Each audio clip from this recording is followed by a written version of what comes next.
Ooh. Wiggity wiggity wiggity. What's up, gamers and game fans alike?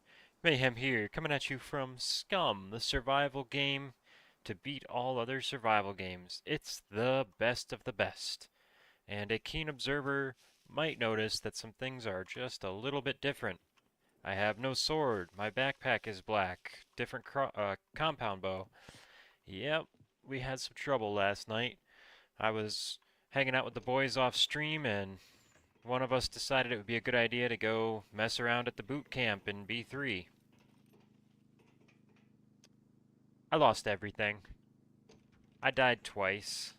I was over 500 fame points. Now I have all new gear. I spent about $28,000 on new gear.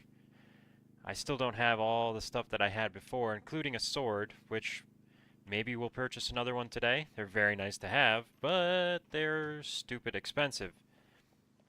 At any rate, one of the things I did yesterday. Whoa, why is my character is levitating?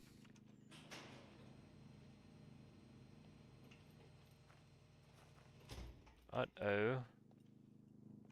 We just had an update too, so I was working on inventory stuff in the base and I lost a whole bunch of clothes that I was going to cut up into rags. I had all the best stuff out of the box set aside and I was going to, yeah, convert it into rags and clean it up, and then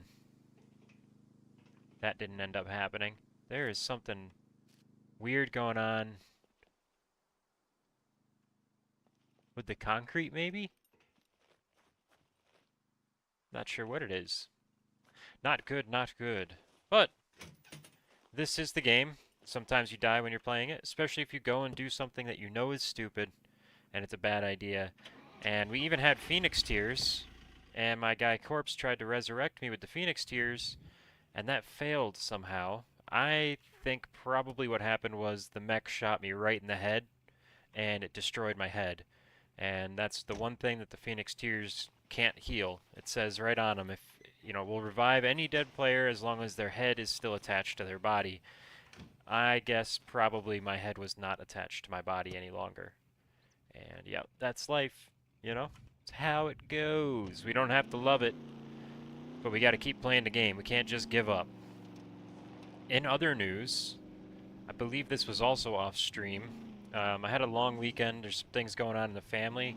I might have to take some calls during the stream today. Just fair warning. I'll try to let you guys know if I'm doing that, but I might have to drop everything. Um, I'd rather not get into the details, but there's just a lot of things. You know how it is. When one thing happens, 10 things happen. It's not just an isolated event.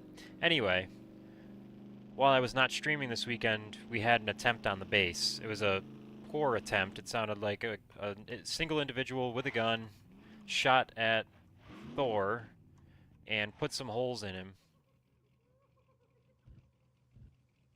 We got a beeper here somewhere. So Thor managed to survive that, and then later the next day, Corpse was flying his plane around and spotted a player base to the south on this island. And we think it was probably those guys that shot at us because there's not a lot of activity on this island. There we go. I see him.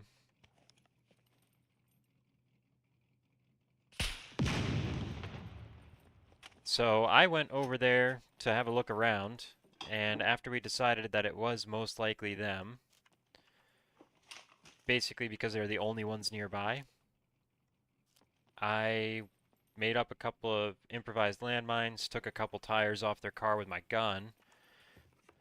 They had another car locked up by the windmill, and I planted a purchased landmine next to that one, which destroyed that car entirely when it was set off. So yeah, we got back at them. Look at that, smartphone battery. Max capacity 70%. I'll take it. And hopefully that will teach them to come around our base and start shooting at us. I also made up another 10 improvised landmines, something to that extent. And those are all placed around the base now in specific locations that I think will be advantageous for us. Let's just put it that way. places, they're specifically put in places where I think they will get stepped on if somebody tries to sneak up on the base. So that is what's happening at the moment, and one thing I realized yesterday while I was around looting, the hospital is incredibly profitable. Very, very good place to make money because you can get just a boatload of medications that you don't need, right? You only need enough to keep in your pockets. You can go back once you use them up, but you know, using meds isn't something that we do very often, right? We don't rely on medications by any stretch of the imagination. So having that um, having that supply and selling as much of it as I could actually got me a boatload of money really quite quickly. Come on, fit in. There we go. So that's what we're going to do today. We're going to go back. We're going to get more of that good medical loot like hemostatic dressings, pressure bandages, I think is what they're called, pressure wraps, the 4 or 5 packs of emergency bandages, all that kind of stuff I'm going to hold on to, and then basically any of the medications that I come across, I'm going to sell. We're going to sell them and get what we can out of them.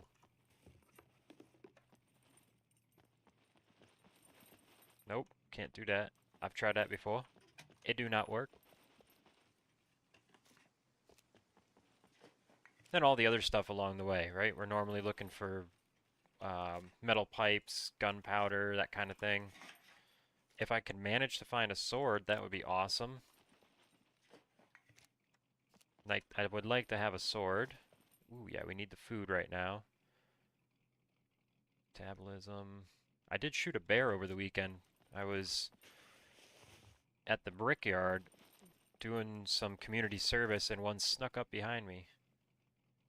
I've got a pack of smokes on me, right? Hey, when it rains, it pours, and sometimes when the sun shines, it just don't stop. Found some good loot here just now. Look at that. A really good condition apple. 2 things of raisins. Might just eat all of that one. Keep the one that I found in my backpack for later. Between the raisins and the crackers, I should be in good shape. The only thing I really have to worry about is protein. And it'll be okay if that drops low for a little while. My strength is very, very high, and I don't intend to lose too much of it.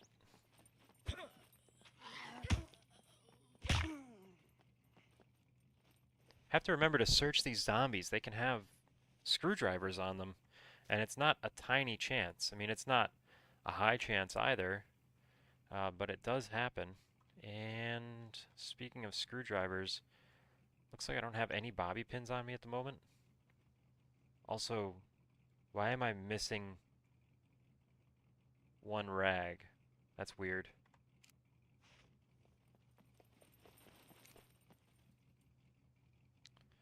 Okay.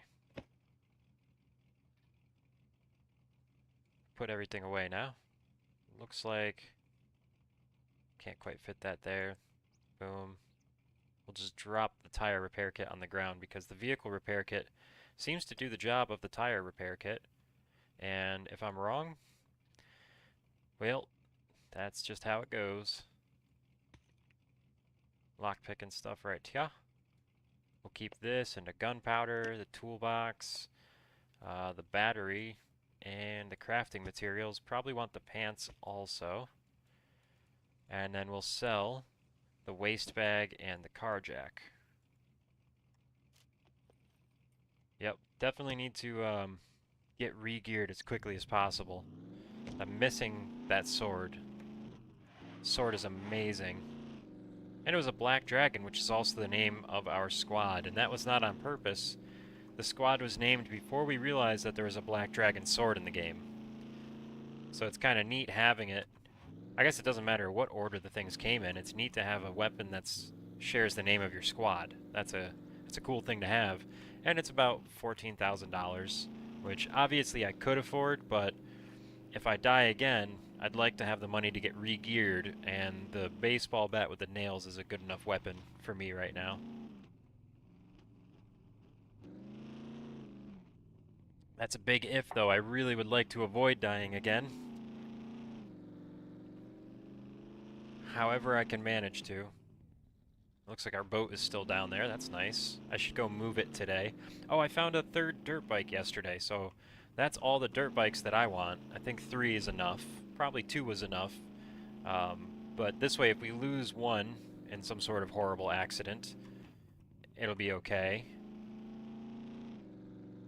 We'll still have 2 left. If we lose 2, we'll still have 1 left, but that kind of hurts, right? Having 2 is fun, 3 is extra. Having only 1 feels a bit constrained because there's 6 of us. And at any given point right now, 3 people could all go on a dirt bike ride together. That's not an unlikely scenario. That is the sort of thing that might happen.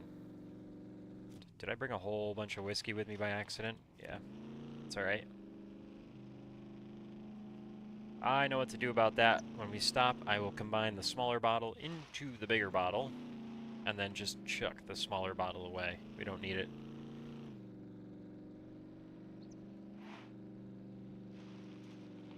Yeah, I had a whole bag set aside of high-quality clothing that was minimally dirty.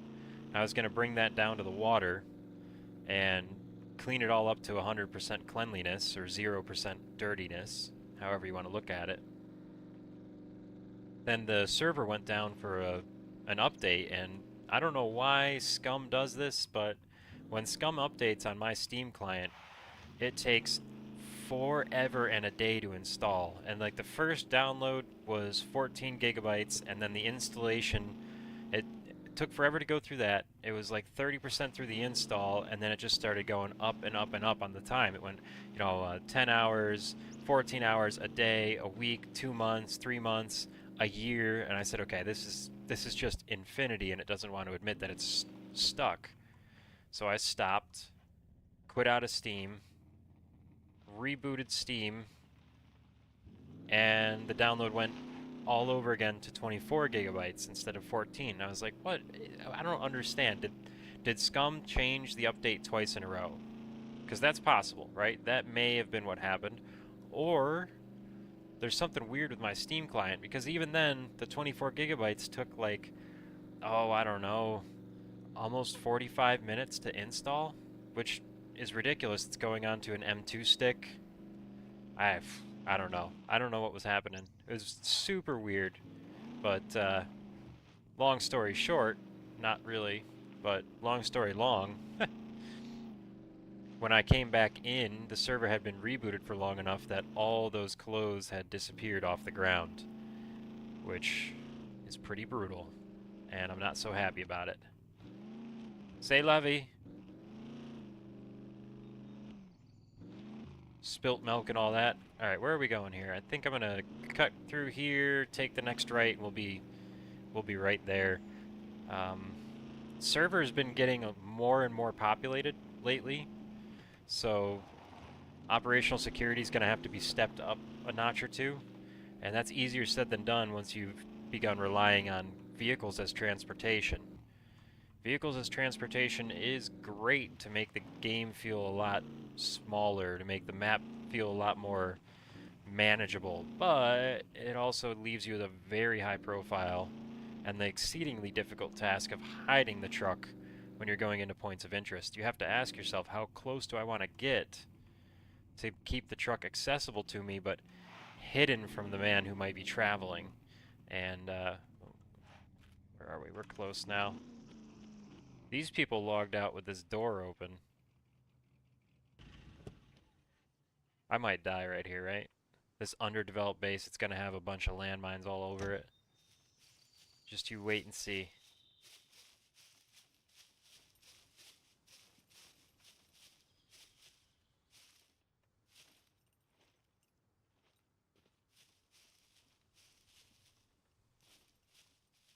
Okay, this is an interesting base design. I feel like there wasn't a lot of thought and planning that went into this. It's not good. The trees growing through it kind of suck. Yeah, this flag looks like it's in bad shape too. Maybe they've abandoned this base and moved on, because this is really quite tragic.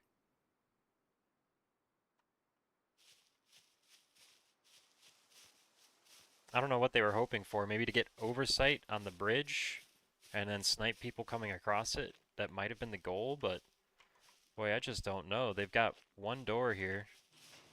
Oh yeah, and it's 12 out of 100. This has probably been abandoned for a while. The fact that it's even showing me that. Oh, okay. Here's a locked door. So maybe someone picked that other door open, got inside and said, eh, ain't even worth it. The odd thing about it is all the doors at our base close on server reset. This one's been open and staying open for a while, so I wonder if that flag maybe has no owner. Maybe somebody did pick the base open, went and overtook the flag, and then walked away and said, "Well, there's nothing here. I'm not going to stick around." So that base does seem like it's decaying rather rapidly. Okay, this is the hospital complex. I think this road will bring us up to some part of it. Z2. That's really close to us. Very far from me. I don't care. Not going for it. I got bigger fish to fry.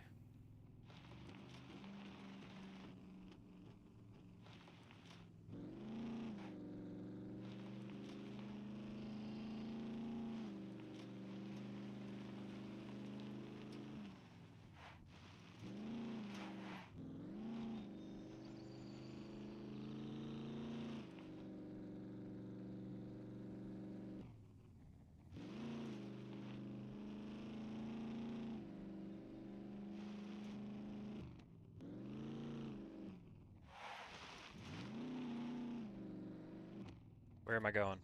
I have I've missed it entirely. Okay, I have some learning to do about this area. I'm going to take the next right, it looks like.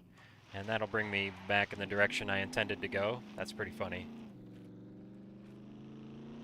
I'm sat here thinking about landmines and retaliations and strategies for maintaining security.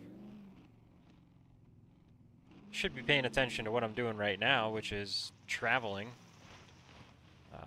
There we go, we get our level of detail back. Thank you. I'm going to go up to the main structure first, which I think is more or less directly in front of me.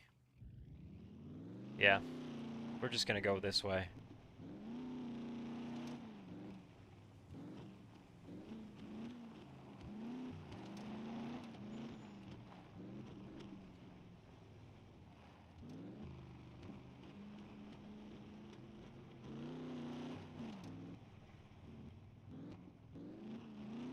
Alright, so obviously I'm not being super stealthy about this, but I'm not going to park wide out in the open either. I'm going to try and park somewhere where I have decent cover, like this, or maybe even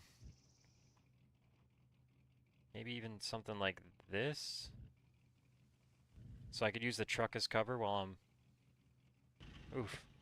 It's not great. It's not great, but it's nice to be close.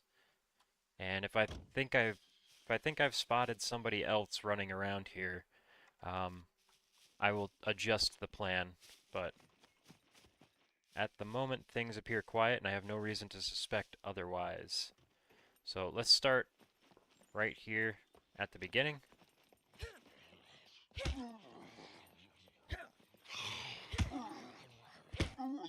There we go. I got a little learning to do with this bat. I feel like the sword maybe had a longer reach. Not too much from that guy. Definitely don't want his dirty, filthy old broken down clothes. No, thank you. So this place can be fairly dangerous, kitted and geared as I am right now. Personally, I don't think I have too much to worry about. Okay, search the trash. I just found good pills there. But if you're coming in as a newer spawn or a little less prepared, maybe less experienced with the walkers, you'll want to be fairly careful in the hospital. You'll want to go slow and try not to attract attention unnecessarily. Here we go. Hemostatic dressings, that's what I'm looking for. I feel like I had more... I feel like I'm missing some piece of clothing that had a fairly significant amount of pockets on it. Is that is that true?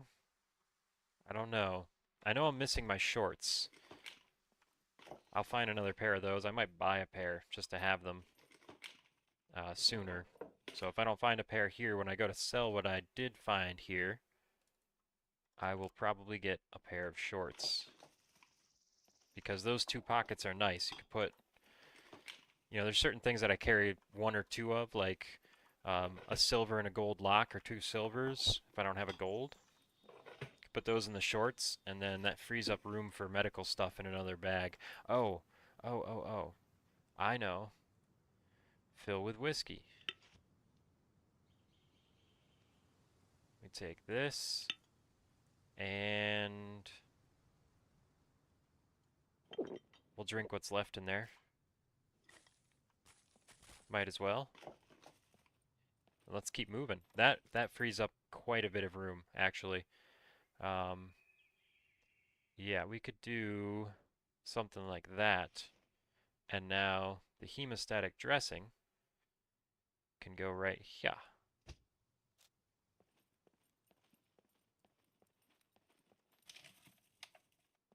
Yeah, this is one of those locations where zombies do spawn indoors. So you want to watch out for that.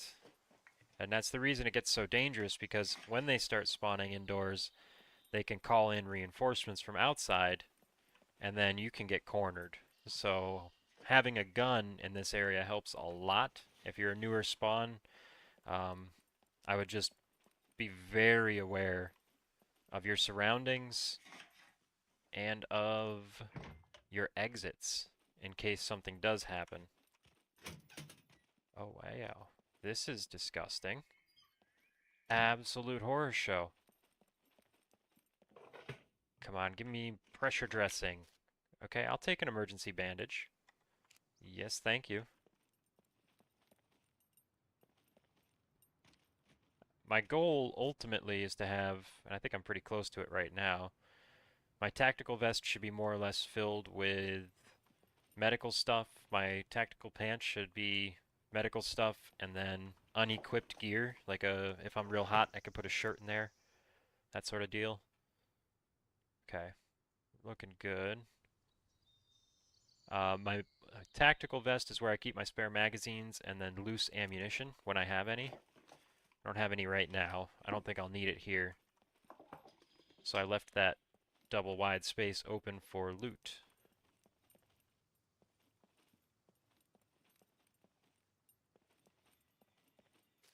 Emergency bandage.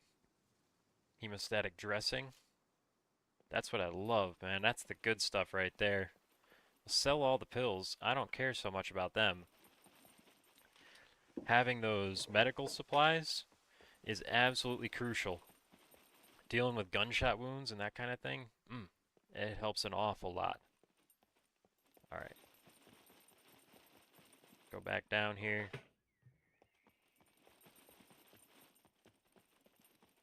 We're going to try and do a single section at a time if we can.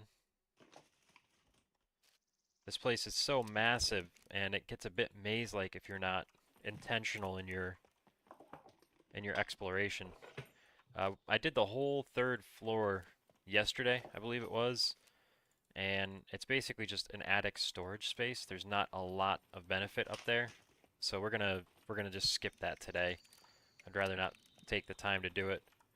I think I found a couple of bucks in loose dollars. I think I found a handgun up there, but the amount of time it takes to go through all those different fiddly bits wasn't worth the $100 or so that I got for that poor condition weapon.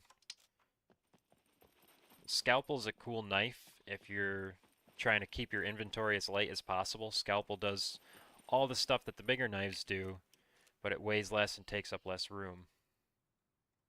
45 ACP, just hanging around the hospital. As you might expect, I suppose. Alright, so I think I've gotten this whole wing done now. See if I can get That looks blocked off. Yeah, I might not be able to get into this hallway here. Let's try and get in this one. Yep, we're in. What have we here? Food? Nope.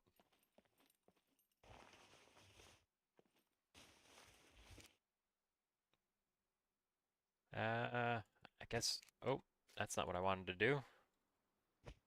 Yeah, we'll grab the hospital shirt. We'll see about repairing it, right? Maybe we can stitch it up and clean it and get some good rags out of it. Jar of vitamin pills, pressure dressing. So the other thing you see that I'm doing here is kind of separating the loot that I'm going to keep from the loot that I'm going to stash. And that'll make it easier when I go back to the truck to just break the backpack down and chuck things from one place to the next without a bunch of fiddling. Cuts down on time spent exposed. I'll tell you what, if I was a newer player and if I was a fresh spawn and I wanted a truck and I had a gun and I saw somebody I saw a parked truck here, the thing to do would be to hide in the bush for as long as it takes for the guy to come back to his truck. And then when he opens his door, you try and shoot him before he can close it.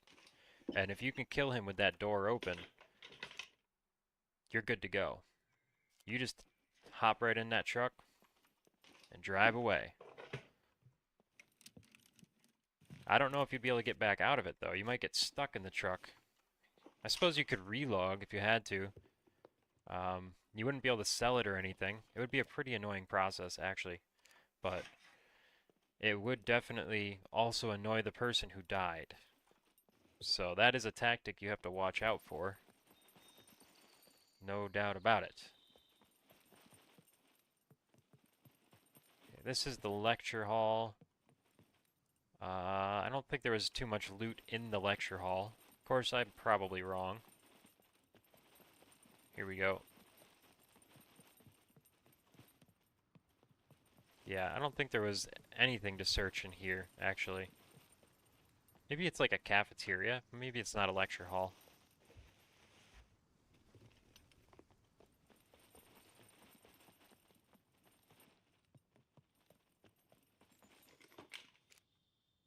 Take the needle. Show thing. Yeah, I lost my black quiver, which kind of sucks. It's nice that we have a couple spare quivers in storage, but the black one was fun. Being all the same uniform was nice. There we go. That's a keeper. Oh, actually, so is this needle right here. We're going to keep that.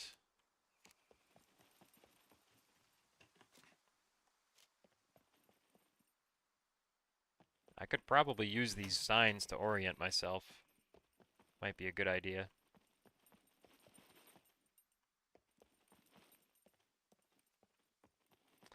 When I was saying the third floor wasn't worth it, I mean the fourth floor above this one. I'm realizing now that I counted wrong.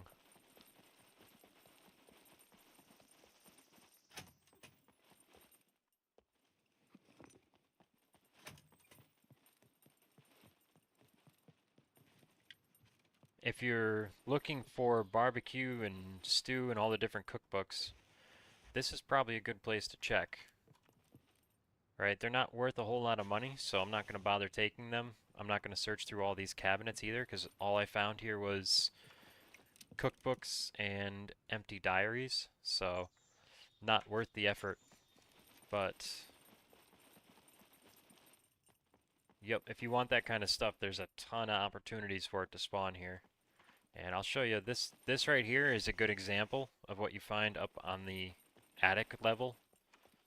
It's just a whole bunch of this. And let's loot like 4 more things. See if I can find an example of the loot that is up here. This is actually a pretty good example. So far, there's nothing. And it just takes a whole lot of time for barely anything. So I'll be skipping that.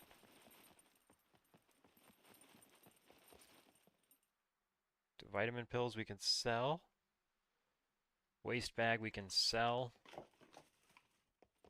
We don't carry waste bags anymore, and I might never carry one again unless I was completely fresh spawn.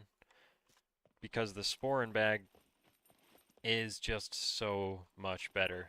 Okay, yeah, this is where I already was. That's what I thought. And then I went back this way.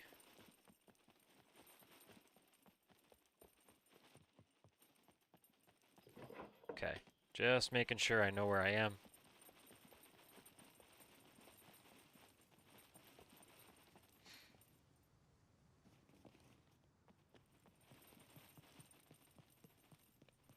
Wow, this is still...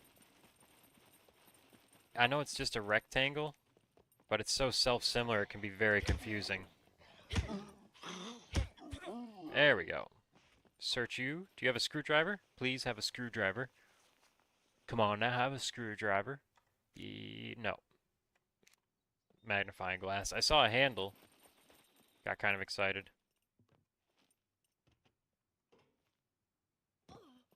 Ow. That'll be okay. Alright, we're back on the second floor now. Again with more bookshelves here. Boom. Pizza cookbook. They're just all over the place.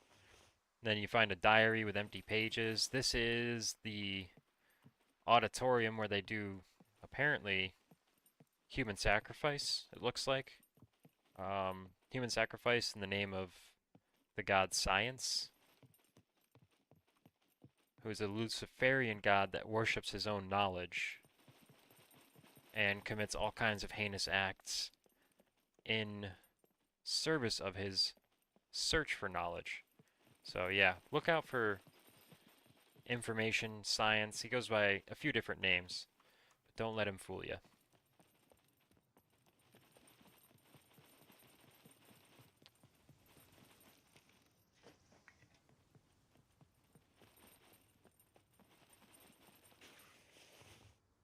Yeah, I haven't found anything but paper and books in the bookcases, which makes sense. It would be kind of fun if occasionally you found something just crazy, like a scar for no reason. It's been a while since I've done it, but I think when you craft 12 gauge shot, or 12 gauge shells, you need paper to do it. So if you're planning on doing that, having a couple of diaries around is really quite nice. The desks are probably worth searching. I think I did find a handgun in one of the desks.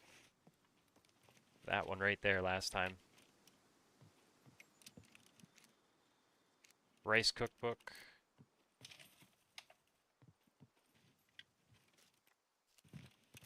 Leather backpack. Yeah, this is a good place to get somewhat geared up if you're a fresher spawn.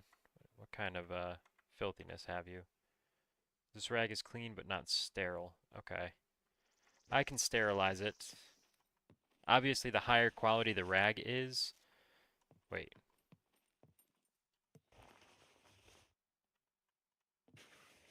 Which bookcase did I just search? Stew. Was it stew that I just saw? The higher quality the rag is, the more of the wound it fixes. And that is a good reason to get only the highest quality stuff when you're making your own rags. Alright, we have to make a trip back to the truck now, as we are getting really quite full.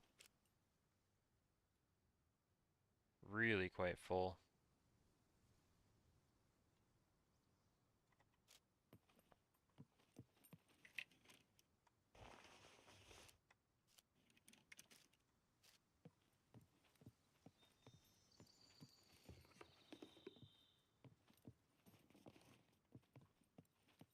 Where was that backpack? Was it this one? There we go. Can extend this journey a little bit now. We will put all the stuff we're going to keep in this backpack, starting with rags and then bandages. Boom. The needle, I'll keep it as long as I have room for it, but I don't know. I don't really think we need more metal needles at this point. And we have plenty of bone needles also. Alright, yeah, we're kind of running in some circles now. I think we've done a decent job on the second and third floor.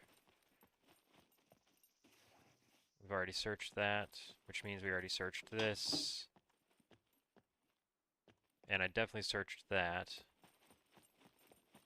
Hey, bro. Is that trick to tagging? Trick to tagging. What do you mean by that? Am I misreading? Good to see you again. I hope you're doing well. How's your playthrough going?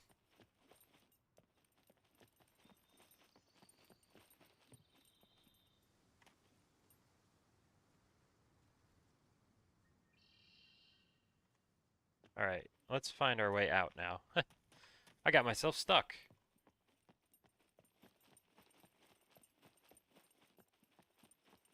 There's a winder. And I think I was on the north side. I don't remember. Tagging within YouTube. Oh, I don't actually use tags within YouTube. YouTube says it doesn't help a whole bunch, and I tend to believe them when they say that. Yeah, I'm over here, right? Um, I just the only thing I do is put in the game title, and then I title the stream. I title the stream with no number, but when I'm done streaming, I will add the episode number in for the archive. That's the only trickiness I have going on. And the reason I do that is because people don't want to watch a video that's episode 19 or whatever, even though they kind of all could be standalones. Um, they don't want to watch it. So the live stream I just leave unnumbered. Interesting. Yeah, if you're seeing tags from that, they're just making it up because I didn't tag this with anything. No tags at all. YouTube promotes stuff basically just based on engagement. So if people watch, if they stick around, um, YouTube will promote it. And if they comment on it, YouTube will promote it more. But yeah, I don't think the tagging makes a bit of difference these days. So, I'm going through the hospital here. Have you been to the hospital yet? This place is amazing. So much good loot. I'm going to sell all of these meds. I'll go through them before I sell them and make sure I have some good stuff on me, painkillers and antibiotics, but I'll get probably $10,000 for all the meds in this place. Thank you, sir. I appreciate that. Company colors, black and red. All right, red scarf, black outfit, black truck, red trim. Yeah, I feel you. My weekend has been crazy. A whole bunch of stuff going on with the family and a new dog and this, that, the next thing. I'm glad you could check in, though. You think you're going to get back on today? All right, well, you're going to bust down. We need this too. Okay, I'm forgetting a couple of things here, as is usual for me. Boom, we're going to keep that 45 and this bag. I think the rest of this stuff I'll just keep on me in case I need it. Boom.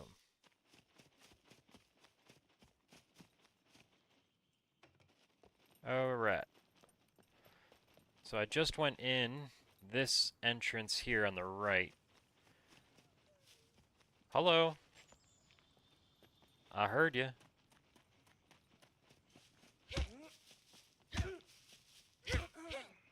Ha ha ha. Gotcha. Let's see if we can find, there we go, a screwdriver. Always worth searching the zombies. I haven't been doing that, and moving forward, I will. I guess I didn't think about the fact that they can drop some useful stuff even though it's in really poor condition. I don't think it matters what shape a screwdriver's in, it will work as a lockpick.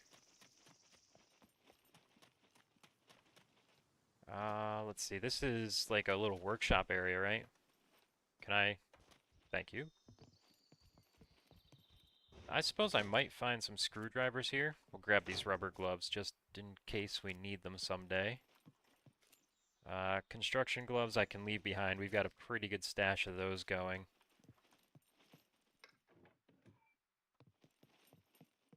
What do we have here? Sunglasses? Nah, not my thing. And they don't sell for a whole lot. They sell for almost nothing. Not worth it. I'd like to see maybe a pickaxe or a good screwdriver. Something along those lines would make this worth it. That's a good screwdriver. Yeah, man. How big is the update? Is it 24 gigabytes? Because I got an update that started at 14, and then I had to restart Steam because it got stuck, and when I came back it was a 24 gigabyte update. So I'm curious what your update looks like. Hey! Hey! No hitting. That's rude. Rude. Wow, all she had was a pair of Crocs. Everything else got destroyed, I guess. Makes sense, a baseball bat with nails in it would do a pretty rough job on some clothing, wouldn't it? Alright, pop that back in there. Tell me I didn't go through this yet. Please, please, please. Yes, fresh loot. Let's go. Give me more of that good stuff. Potassium iodide pills? Sure. We're gonna keep that. I guess we keep screwdrivers, so we'll put all this down here. Try and maintain some organization. Verifies. Yeah. Activated charcoal, antibiotics. Nothing incredible, nothing terrible. All these pills I'm gonna sell. We don't need them. We've got a box full of meds that are just going bad right now. If somebody wants something, they can put an order in with me. The next time I come looting, I'll set it aside for them, but yeah. The whole big jar of painkillers. We're never going to go through all of those. There's no point in holding on to them. They must be sold. Ooh, this place is hot with loot right now. Okay, I need to spend more time going around the exterior of the building and breaking into these outer portions of the structure. Those big jars are worth good money. Check the metabolism here. We're doing good. Pretty much a fresh spawn at this point, so I'm not too worried about vitamins and minerals. Decent shape. We can clean that up. High top shoes. I think those probably sell for good money, if I had to guess. Hemostatic dressing. Nice. Yeah, this is one of the places where searching through the trash piles is highly recommended.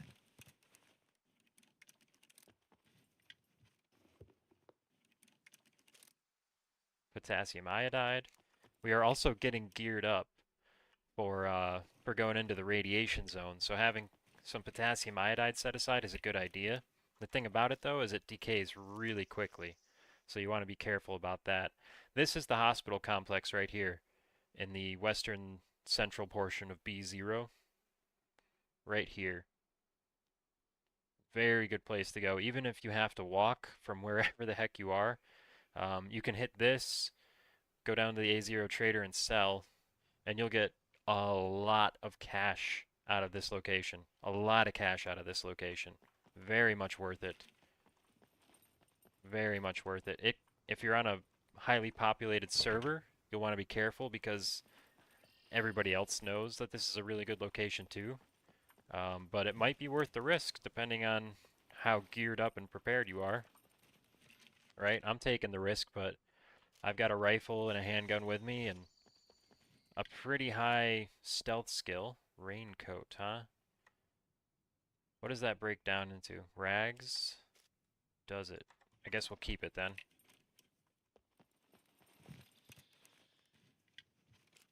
Yeah, I'm definitely taking some risk being up here, but you have to go to the good loot locations once in a while, right?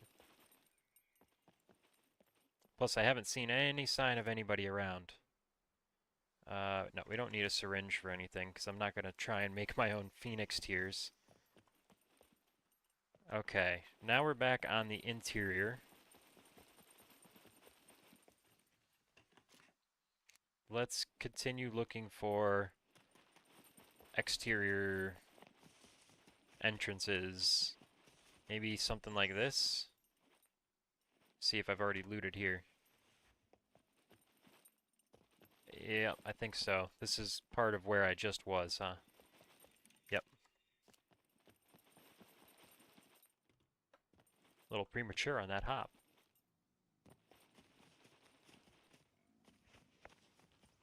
Surprise!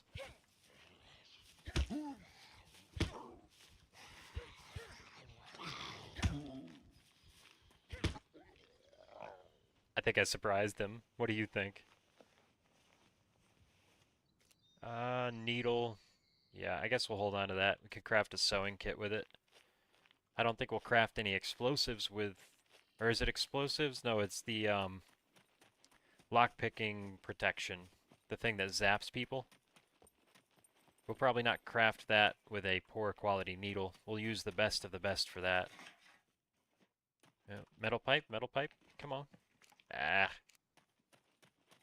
Stuff is rare.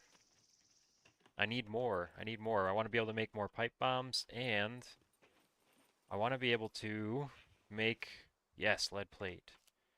Make more flamethrowers. I want a flamethrower for every truck. Nice. High quality rag material right there. Looking good. Okay. I think that's the main structure pretty much done and dusted. As far as I can tell, I'm through and through.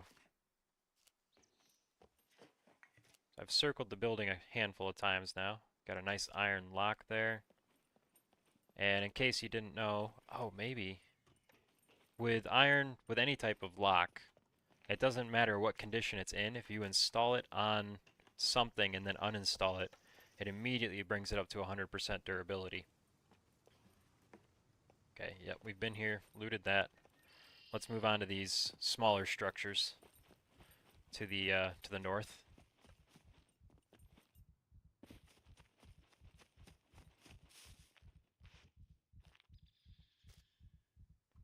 Open the inventory. We sell. Let's be quick about this.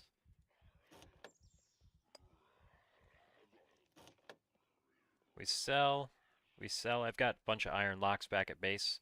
I don't mind selling one every now and again. You want to have things stacked up in reserve in case you need them, but if you have enough, you have enough. You might as well get the cash out of them. And considering I had to re-gear last night at the end of my session, I'm kind of a little bit more cash motivated than I usually am. That's not how I do this. I do it like this.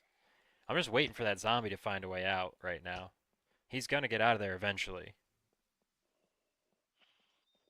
Or maybe he's just hung up and he won't find a way out. That would be okay too. Nope, wrong. Lockpicking stuff can go where I can access it easily. So that, and that. And then I keep my lockpicking stuff right here. Boom. Hey, bud. How you doing in there? I'm coming in. Hi. Hi. There we go. Oh, okay. Oh, even better.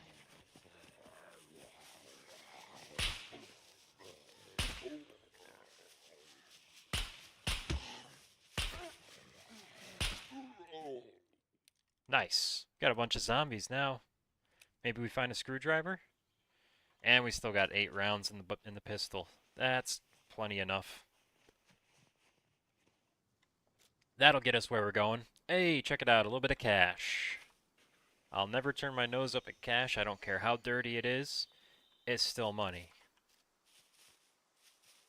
Boy, that sounds bad. I don't mean I'm okay with dirty money. I mean I'm okay with money that's actually physically dirty. All right.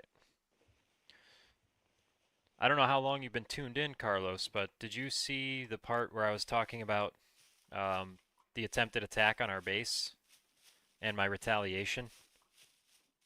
Things got a little bit weird over the weekend.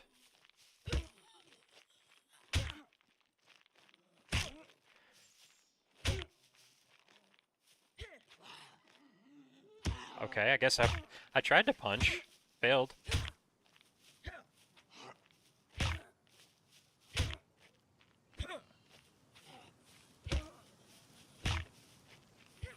Ow.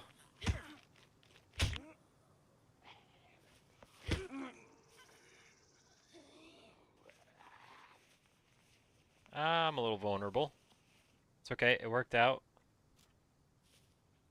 Yeah, kind of. It was a really poor attempt, but my I was hanging out with Thor. We were at the closest gas station getting fueled up, and we noticed some things were kind of weird. So I had the feeling someone was in the woods to the south of us. I couldn't prove it, but it was like spidey senses tingling kind of deal. Anyway, we went back to base, and then I left on a motorcycle, and Corpse left on using his truck. And while we're gone, Thor gets shot standing outside at the base. Takes one or two shots in the abdomen. He had a C2 and a C4. So we came back. We couldn't find the guy. We figured he was probably hiding in a bush somewhere. And yeah, there was a semi attempt on the base. They didn't really try to get in, which was probably lucky for them because I think the base is more lethal than we are. But that happened, so the next day, Corpse was flying around with his airplane, and he spots a player base to the south of us. I went over, and we kind of figured that was probably the guys, because it's not too common for people to hang out around our island, especially not to go looking at a player base and shooting at it. You'd have to have a pretty good reason to want to do that. I shot off two of the tires from their four-door car, the Volkswagen that they had in a bush, and then planted an improvised landmine on the driver's side of the car, so when they go to get into it, it's just going to kill them. And they had a two-door car up by the windmill that spawned in with an engine, and they had placed a lock on it. I went and bought a landmine and placed that one right next to that car too, so it won't only kill them when they go to get into it, but it also will destroy the car. And I went back yesterday, sure enough, that car was gone. So hopefully that'll teach them not to go and raid a gigantic 10-person base on foot when they don't even have a full setup yet. And to be fair, I'm being nice, considering the state of their base. We could just take the whole thing down. They've got their flag on top of a foundation inside the base with no walls around it. I mean, it would be absolutely trivial to knock down the majority of their base with a couple of pipe bombs. And I'm not doing that. I don't want to do that. I just want them to leave us alone. But yeah, that was kind of exciting. Came back on the motorcycle with the truck just behind me, riding through the bushes. I went and grabbed my Scar, and I was on the roof trying to find the guy. Yep. Good times. Death.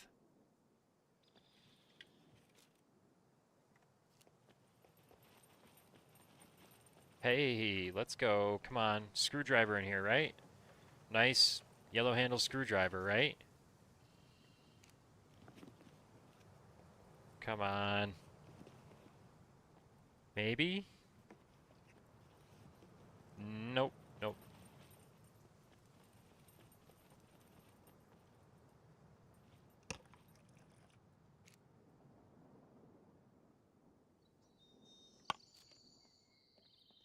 Yeah, I think so. I think there's definitely some desperate players. I think probably it was a learning process for them. Let me put it that way.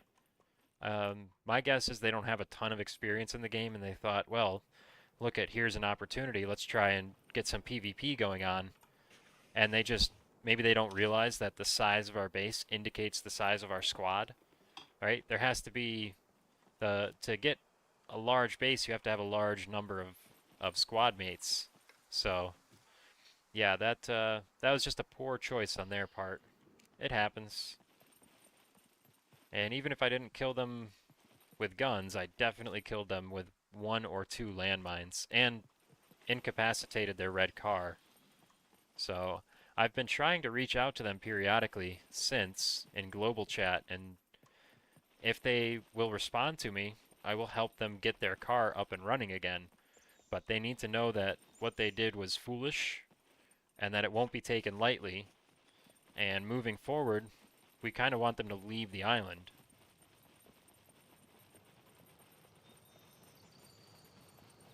That's my thought, and I'm still willing to work with these guys, right? Clearly they made a mistake, and if they're willing to learn from it, I'd rather have allies than enemies. I'm not looking for enemies here. But I'm not gonna let my guy getting shot at home go unpunished. That's the sort of thing that does require a little bit of retaliation. That's just how life works. Yep. You know, hopefully they'll reach out at some point or answer my calls to them because I do my best to be friendly until you shoot my guy while he's hanging around getting ready to log off. He's got work in the morning, now he has to deal with a PvP situation. No. No.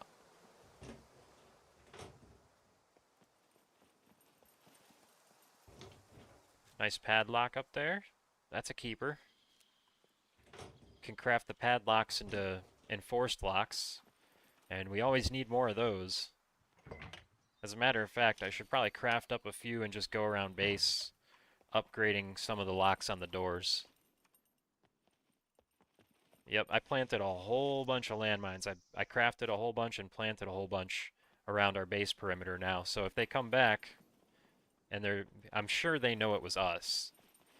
If they come back looking for a little bit of revenge, they're going to have a bit of a surprise. And at this point, a familiar surprise, because it'll remind them of when they got blown up trying to get into their own car.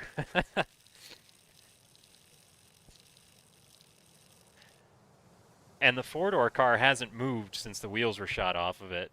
They haven't even nudged it at all. I'm I'm halfway wondering if they haven't tried getting into it yet, and there's still going to be another landmine, which would be even better. Because if they get a landmine one day and then like 3 or 4 days later get hit by another landmine, at that point it's psychological warfare. They're going to think, oh gosh, this is a crusade, a campaign, which it isn't. It was a one-time retaliation. But depending on how it affects them, how they encounter it, it may not seem that way. Yeah, I mean, honestly, even if they broke through our walls, they would need such an insane amount of materials to get through just the outer wall, and then beyond that, the inner walls. I mean, there's layers and layers and layers of doors between them and the loot. And every single chest, even our refrigerators that just have raw food in them, all have locks. So you don't gain a lot by getting into our base unless you're hyper prepared. There was a guy named Nico watching the stream last week, and he's got a lot of experience in the game. And he started saying that he thought our base looked pretty vulnerable, and I was just laughing. Like, man, you can say a lot of things, and you definitely have more experience than I do. But first of all, the people who built this base have also more experience than I do, and it's it's a pretty hardened base, and I'm gonna put in the effort here this week to get the foundations up to concrete and all the walls that I can up to brick and concrete. We're gonna work from the ground up, make everything harder.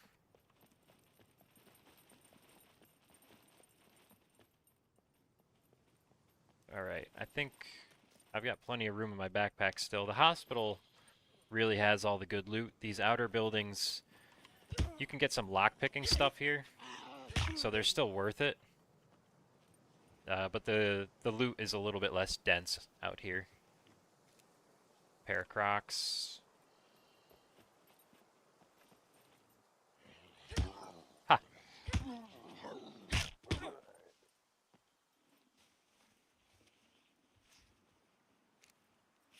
Yeah, and furthermore, we're already discussing a complete move. We're looking at alternate locations. We're preparing some blueprints on a private server where we can build with God mode. And if the stuff hits the fan and this location becomes too compromised or too hot, with the number of trucks and people that we have, we could get a location, a very basic, safe base built very quickly. Yes, tourniquet, let's go. And move all of our stuff in a matter of a couple of hours. So we'll see what happens. We'll see what. I don't think there's any real big problem here. A guy with a handgun shooting at a fully armored veteran of the game inside his own walls isn't that big of a threat. It's just an annoyance. It's not like Thor even died. He went inside and grabbed a couple bandages out of the medicine cabinet. So are you getting in game right now, or are you doing work projects?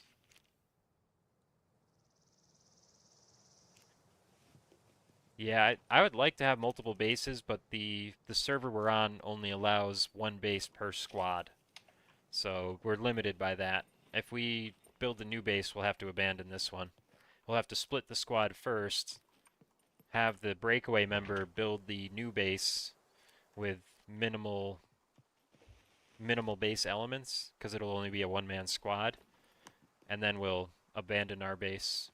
And probably, I would recommend if we do that, that we tear it all the way down. We take it down at the foundations before we leave, because I wouldn't want somebody else to inherit that base from us. It's just way too good. If we had a strong ally with enough people in the squad, I might gift it to them, but our only ally right now is a two-person squad, and they don't have the time to do the base upkeep on that.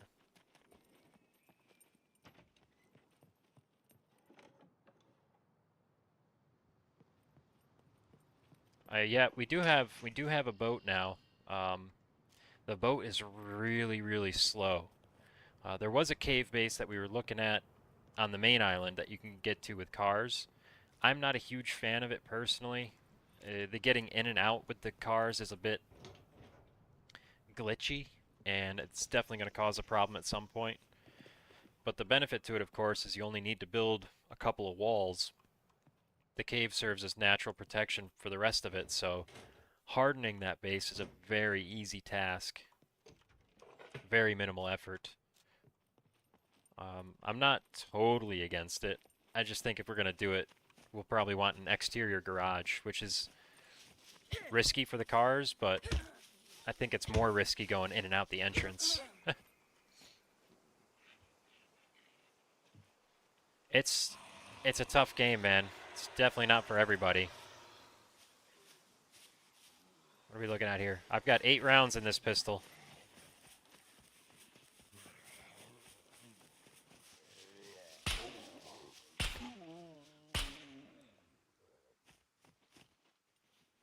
Now I've got 5 rounds.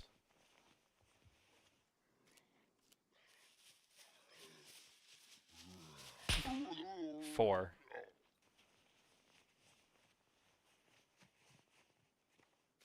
Screwdriver, let's go. Yeah, it's a tough game, man. It's definitely not everybody's cup of tea. It takes a certain type of person to enjoy this kind of game. I should probably reload, huh? Let's do that. I'm a little more comfortable with that. I was running a red dot sight on the pistol before. I think I might prefer the iron sights. I don't know. Feels a little bit quicker. Which is funny because the red dot is supposed to be easier target acquisition, but it feels a little bit more challenging. I think that works better in the real world. The iron sights give me a more open perspective. It's a little easier to see around and through them. Less obstruction in my view.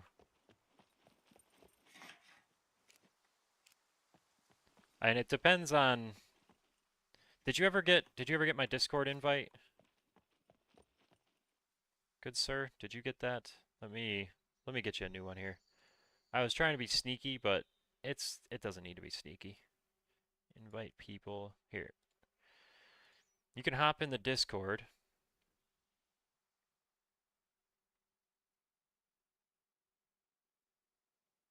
Yeah, this is very much it's very similar to Daisy, but the mechanics are just super hardcore and the learning curve is steep, right? If you have the passion for it and you get past the initial frustrations, it's a lot of fun. But those initial frustrations can be a pretty high barrier to entry.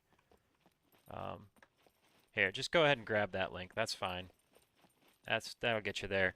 And if you're interested in playing on this server with me and you're looking for a squad, there's a gentleman named Underlink who might be willing to bring you into his squad. We could talk to him about that. He's our ally, and that could work for you. It would at least give you someone to play with. He doesn't usually use a microphone, but you would have a base right away, and you'd be pretty close to me and the boys. Alright, I think we've just about tapped this location out. There's some surrounding buildings around here that I could loot through, but I'm not going to bother. I'm going to move on to the scrapyard at this point. Get what I can out of that. So yeah, you could talk to Underlink, let him know that you're a fan of the channel, you've been watching my playthroughs, and you're looking for a squad to join, and see what he says. I'll vouch for you.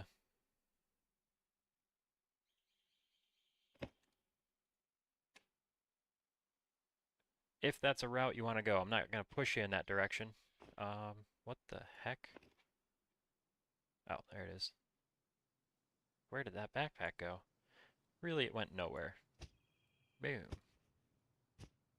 But yeah, that's a feasible option for you.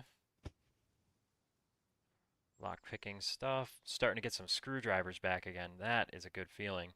Maybe we could even go hit the what you call it there. Viral Rabbit. Welcome to you. Welcome to you. Okay. Maybe we could go hit the torpedo factory later. Get some cash out of the guns there, man. There's always good loot at the torpedo factory. Tourniquets. I have one on me. I think that'll do for right now. We'll put that aside. Hemostatic dressing aside. Rags go aside. And I don't really want that buckshot. That's pretty poor condition buckshot.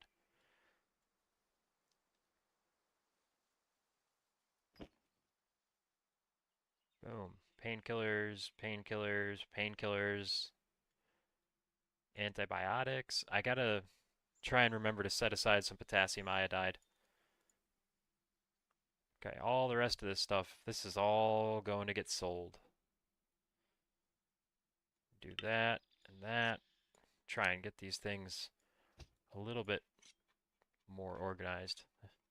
A little bit. 1, 2, 3, 4, and 5.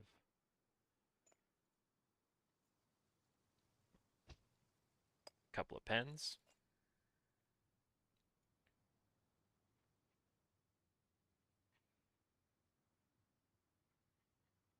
Oh, I know what I need to do. I need to go burn that truck that's down there. Community service time.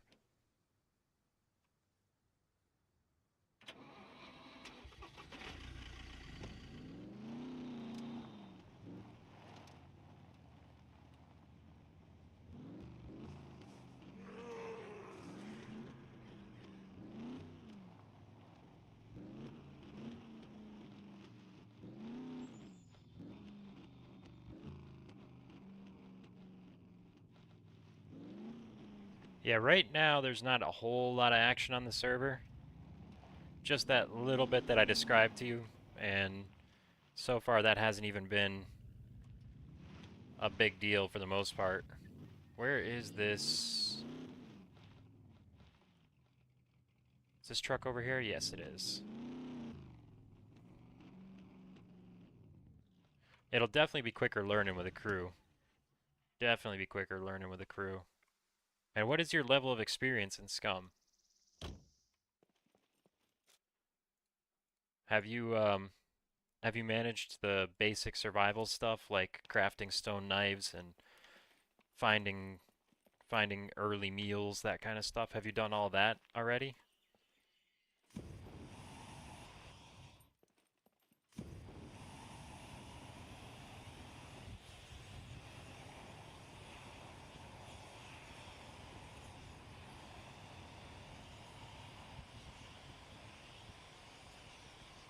Back up a little bit before the truck catches on fire and catches me on fire. I've been thinking about doing a getting started in Scum stream if there's interest in it. Heal your wounds, stuff like that. Yep. And you know about the early game weapons like the metal spear and the crafted bow with the wooden arrows, that kind of stuff. And that's how you really get started. If you know that kind of stuff, you're probably ready to start running with a crew. Because the whole deal with running with a crew, as far as I'm concerned, is getting into the compound bows, like the heavier weapons, right? You want to be at the point where you've made enough money to buy yourself a pistol and keep some ammunition in it, have a silencer, those sort of basics, and then a nice big backpack. That's kind of how I look at it. Once you're at that point, if you're looking to join a crew and you can say, hey, I've got all this, I'm ready to hit different points of interest, I can deal with a horde if it comes in, let's work together. That's a pretty good sell. All right.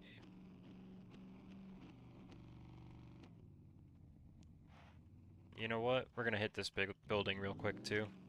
It's staying very quiet here right now. I'm just gonna count on it being quiet. Count on it being quiet here.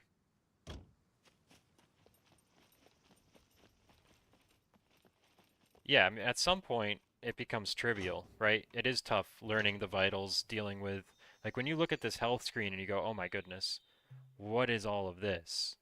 Right? And then you get your first injury and you're like, oh my gosh, I have 12 C1s, and you start panicking and cutting all your clothes up. You don't have to treat C1s, they heal on their own. And little things like that, when you learn them, you go, okay, this game's not that hard, but the game doesn't teach you anything. In order to learn that stuff, you have to meet people or watch videos or find out the hard way. Look at the lockpicking supplies here. Holy crow. I'm glad I stopped. So yeah, that kind of learning curve is definitely, it's tough for people to get over, and understandably so. Yeah, lockpicking's easy. Easy. It's like the rest of the game. Really difficult when you don't understand it, and then once you do, you'll never miss.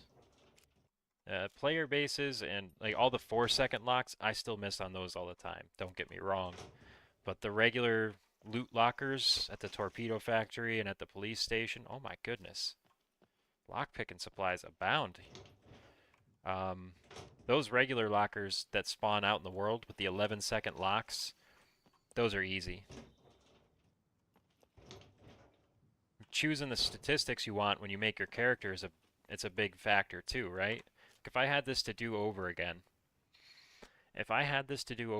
I would choose a higher intelligence. I'd probably want to start with like a 3.5 intelligence, and dexterity, probably want that to be a little bit higher also.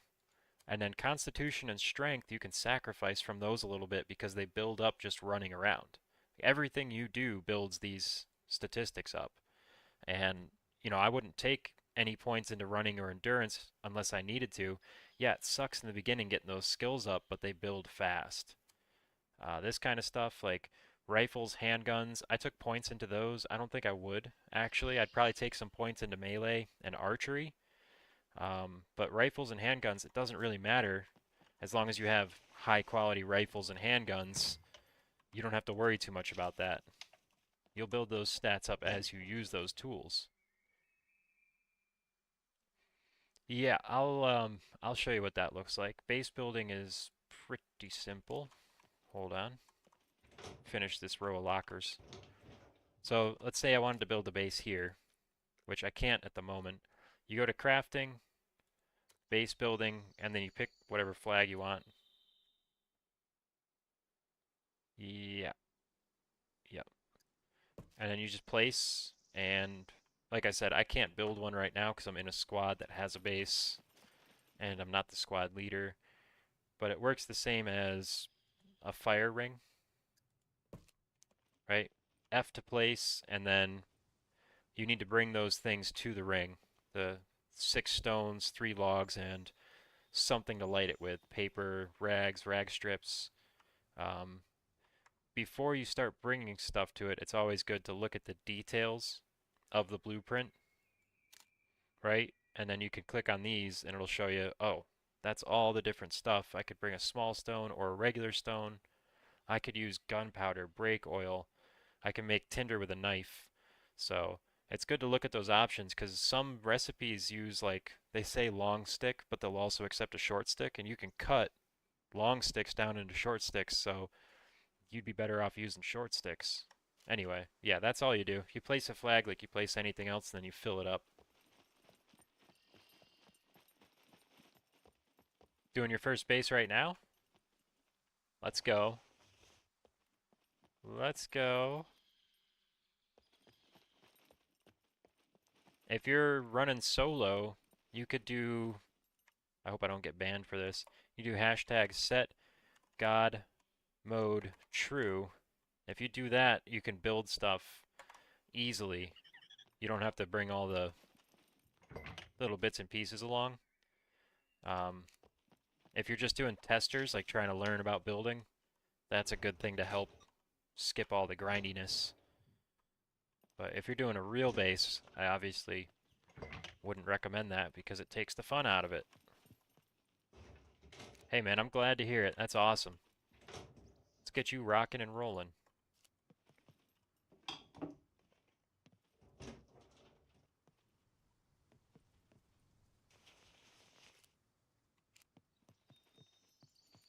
So that the person who just joined the Discord is you, right? Going by a different name on Discord?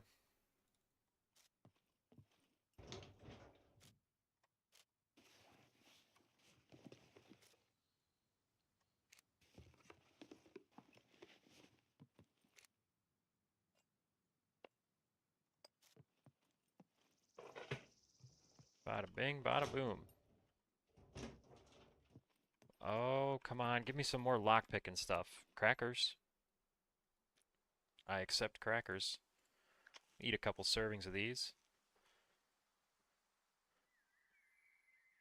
Oh, that's your YouTube. Okay. Okay. If you decide you want it, I can give you the IP address for the server here.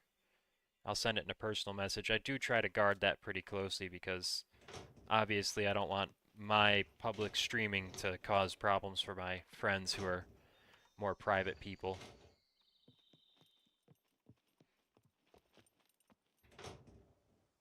Boom. Oh, cool. I see. Nice. I like a man with many names. I also have a YouTube channel that is my real name. Um, but I definitely try not to associate it with Mayhem too much, just because, well, for no particular reason, actually.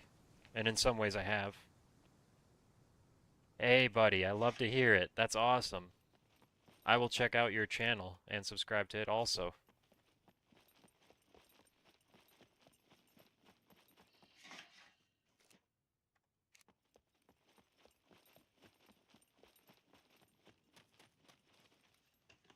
Yeah, let me see. I think I have. Boom. This here.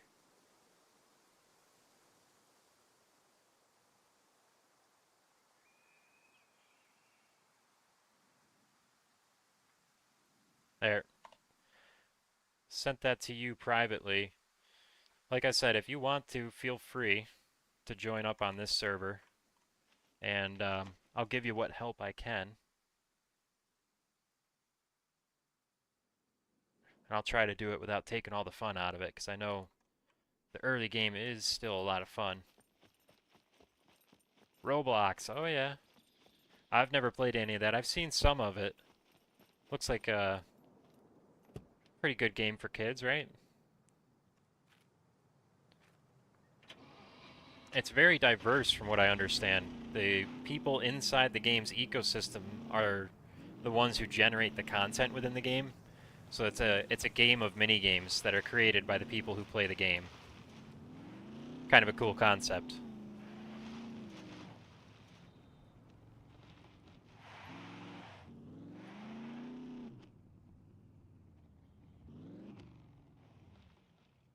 Battle type games, okay. Little PvPer himself. You know, I said I wasn't going to do these outer buildings, but after finding all that lockpicking supply, I don't think I can avoid it.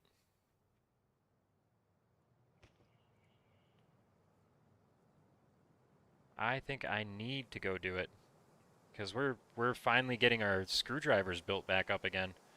I think I needed 18 screwdriver to go into the torpedo factory. We've got 3, 5, 7, 9, 12, 15, 16, 17. We've got more than enough to go hit the torpedo factory. And the torpedo factory gives good loot. Put you right there. This and these can go back to the base. Chocolate I'm actually going to set aside in the truck. I like to have food as one of those things that is easily accessible. That could go there, and that.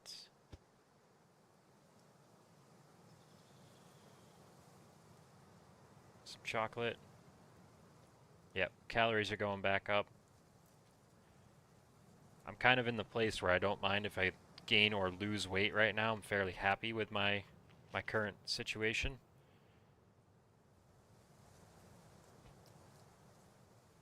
And let's go ahead and smoke a cigarette while we keep looting. Yeah, we don't need a candle. Alright. You done good for me already. I'm asking just a little bit more lock-picking supplies, if you please. Maybe a yellow-handled screwdriver? Maybe? Just a suggestion. Just a suggestion. If I were a yellow-handled screwdriver, I'd be in this cabinet. I mean, that one. Well, I'd be around here. Anyway. Cuban cigar? Wait a second. A lighter, too? I see what you're trying to do to me. You want to give me nicotine poisoning so I can't navigate. Shame on you, game. Shame on you.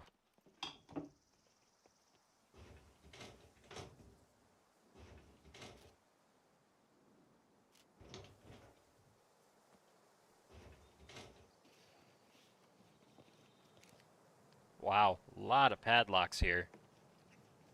Might be worth it just for that alone.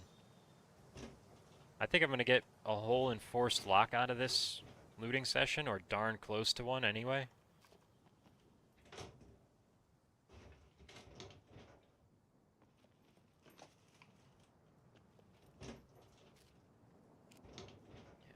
We don't need safety pins. Ooh, look at that, a scout. Very cool. And some duct tape.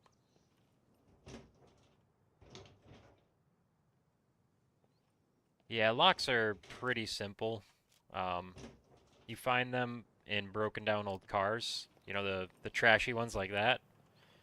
And if you build things that can be locked, like doors or chests, or if you find a vehicle, you just drag the lock from your inventory over that thing. Um, these kinds of locks go over the chest or the door or whatever, and that's it. It gets locked. It you can always unlock it, and if anybody else wants to get in, they have to pick it. And then the crafting recipe to make your own locks is iron lock uses a certain number of padlocks, right? Silver lock uses more, and then again, enforced locks use more still.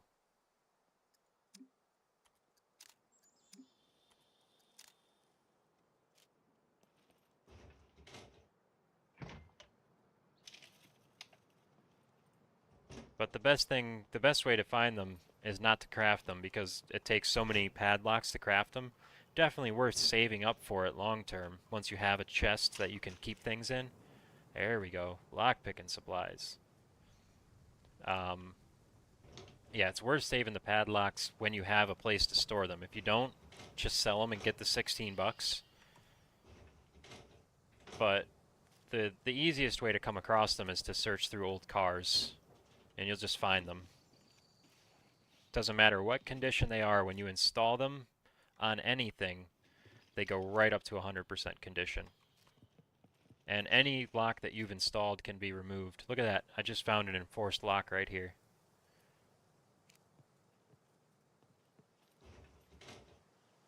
Yep. Just sell everything until you get yourself a chest. And you can bury chests.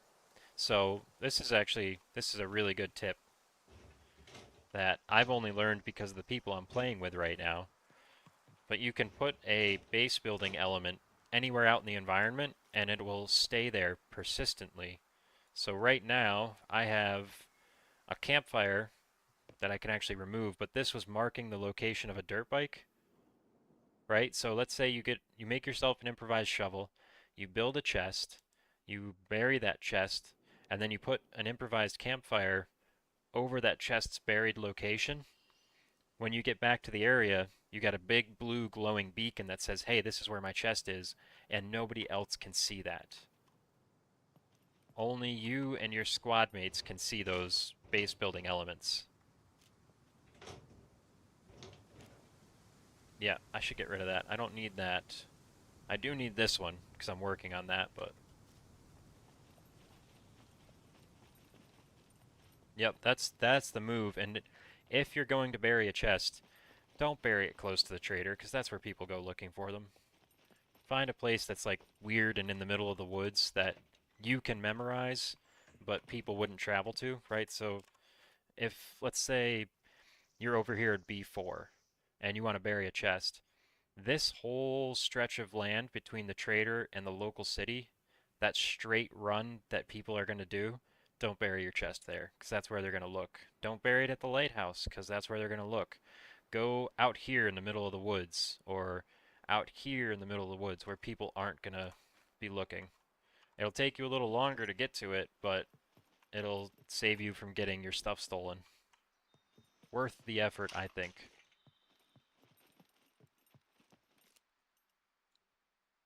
Okay, some jeans. Some lockpicking supplies, please. Please, more. Pretty please.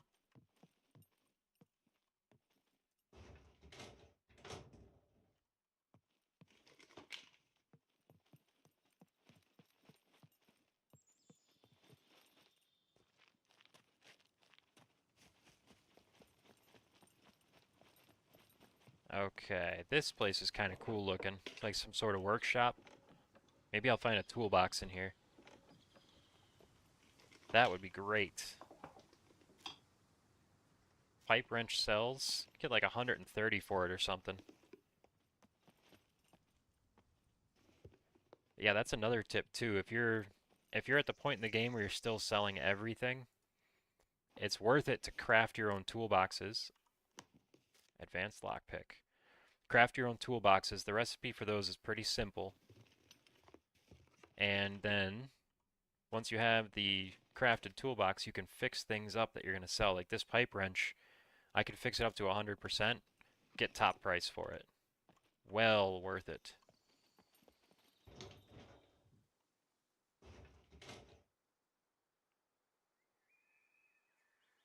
I sent it to you as a direct message in Discord. That's the server address.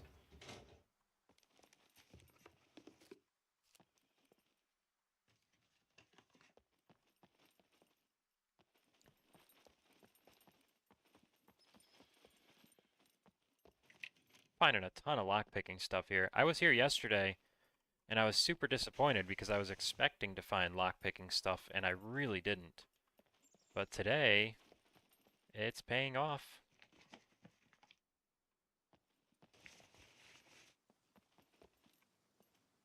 More chocolate? More No. Alright, I'm looking for a yellow-handled screwdriver. If anybody's seen one, please speak up. I would hate to have to bring an axe in here and start smashing desks. You all don't want to get smashed, do you? We could take that with us. Cut it up into rags. Clean it, repair it, cut it up into rags. Disinfect them. We'll get some real nice bandages out of the gig. Big find there. Nice cell phone.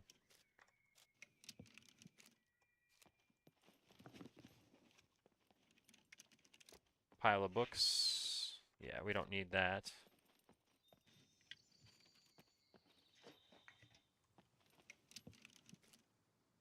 Backpack, a radio. Diary. Come on, somebody keeps a handgun in their desk, right? Was it you? One of you had a 45, didn't you? I guess you must have hidden it before the teacher came back. I'll find it.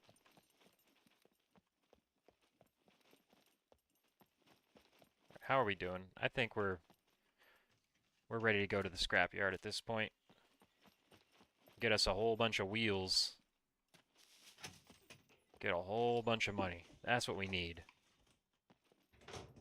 And then later on, in my next stream, I'll probably go cruising town to town looking for cars with engines that I could sell. Or broken down cars with car parts that I can sell. Let's clean out the old inventory. Go there. Open you up. Boom, we're getting very full on lockpicking supplies. What a nice feeling. That's what I'm talking about right there. Padlocks, lighters, Cuban cigars, needles. That I'm going to sell. Sell. That's a crafting supply. We'll keep all this stuff. Keep the pajamas and the hospital shirt for making rags. Bandages, really. Looking good, my friends. Looking good.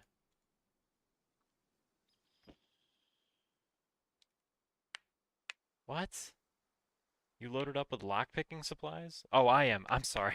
I'm thinking you respawned with lockpicking supplies. I was like, dude, that's crazy. Yeah. Yeah, I was all the way down to nothing and just been saving up. I haven't been picking any locks for days now. Yeah, it definitely does feel good to be set up. Definitely feels good.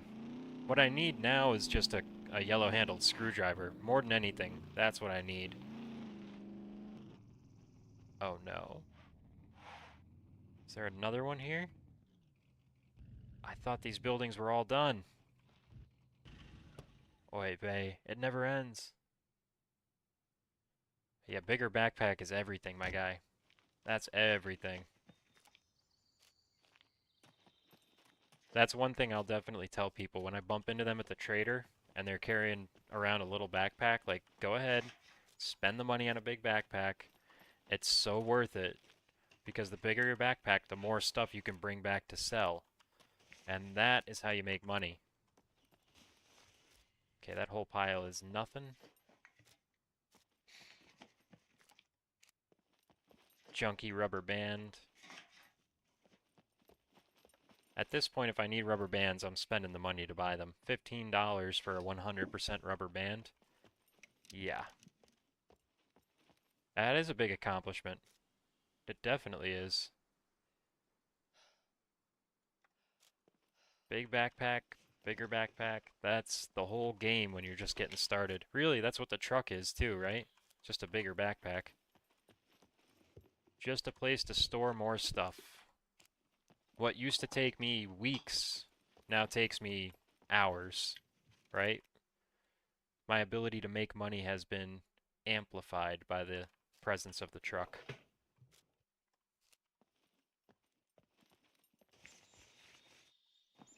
I know what you're about to do. You're about to run straight to the hospital and start looting here. It's not a bad idea either. I found probably 4 or 5 backpacks in this area. None of the big ones, but if I were a fresh spawn and I were close, I think I might come here first and get geared up right here. Get a whole bunch of antibiotics right off the rip. Keep 1 pack on you, sell everything else. Buy a big backpack with the money you make here. And then just start running from town to town looking for car parts and if you got enough lockpicking supplies, hitting the police stations.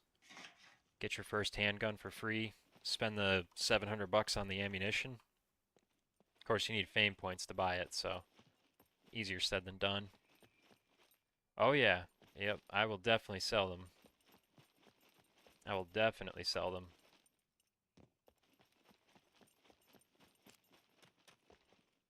That's what I'm going to do with this one. Boom, sell, sell, sell.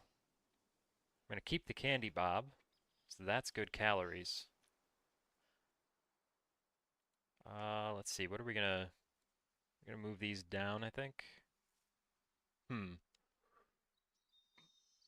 Nope.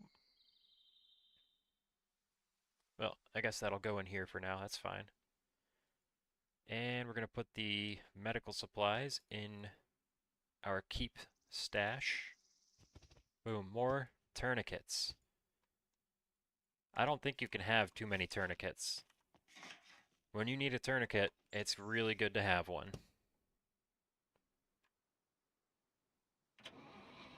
They gave you a handgun and a bulletproof vest? That is very friendly of them.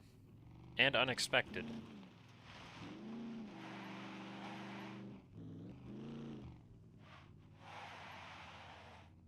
How very nice. I'm nice to people, I'm not that nice. Although I suppose if I had this stuff on me, well, okay, I guess I might be that nice because I did give Underlink a handgun. But I didn't give him a bulletproof vest. Those are pretty expensive. Lead plate. And you don't find bulletproof vests too often. If you have one, you probably bought it. Alright, alright. Lockpicking supplies, come on. I want these buildings to end so I can go to the scrapyard already.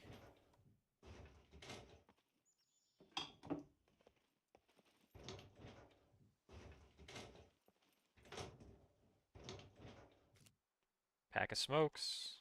I have so many cigarettes back at base. It's actually unbelievable.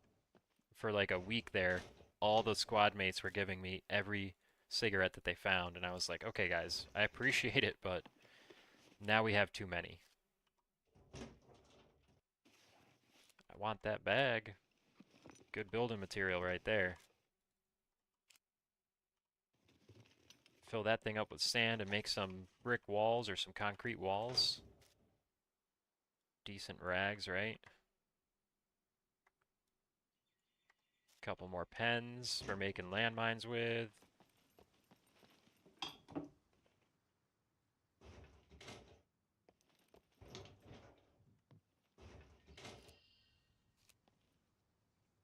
Alright, what does the second floor have? Oh, I didn't search out here yet? Probably gonna start selling lighters because we have plenty back at base and I just keep finding more. We don't really need as many as we have right now. Let's get a drink.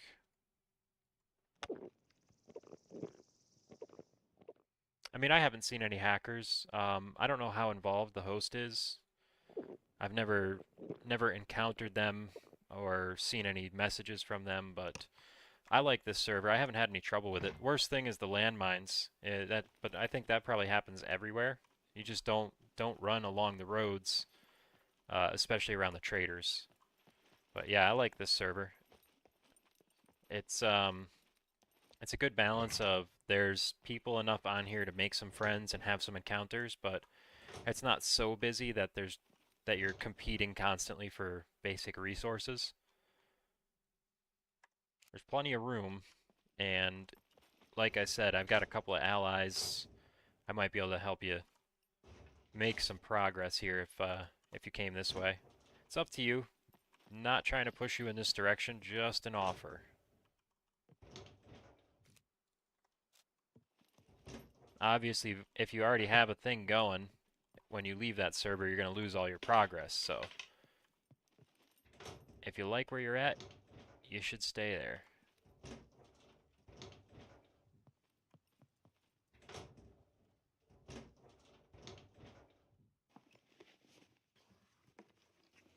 Come on, give me another advanced lockpick. Or a yellow-handled screwdriver.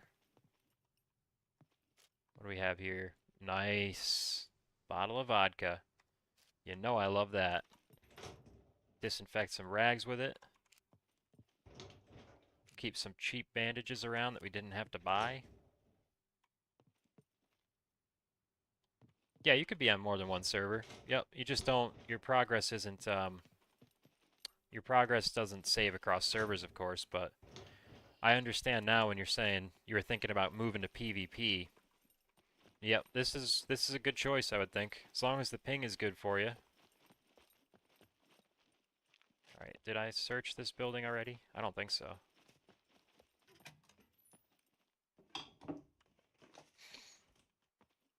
Yeah, there's not a ton of action here, so if you're looking for PvP specifically, you might be better off going to a higher population server. But that said, this server does appear to be growing slowly as of late.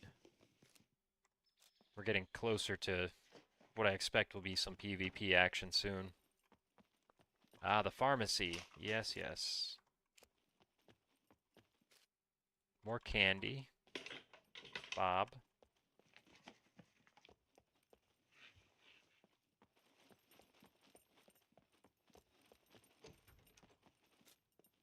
Emergency bandage in the bathroom. That's cool. And what do we have over here? Some kind of storage, huh? Don't need a cooking pot. We're good on that. Yep, I think that's a good idea. Give yourself some time to get geared up and established before you have to really compete for things. You know, that's one of the reasons I try to be a benefactor on this server, too, is because it is PvP, and at some point I expect it will become difficult to get geared up in here. So the people who are around now, I want them to get as far as they can and be friendly with me. That way when things go all to heck, I can at least count on a few people to have my back. It just makes the game more fun playing with friends, too. Alright, we need to go south, which is forward. Couple more lockpicks, some lead plate. We did pretty good there. We did pretty good.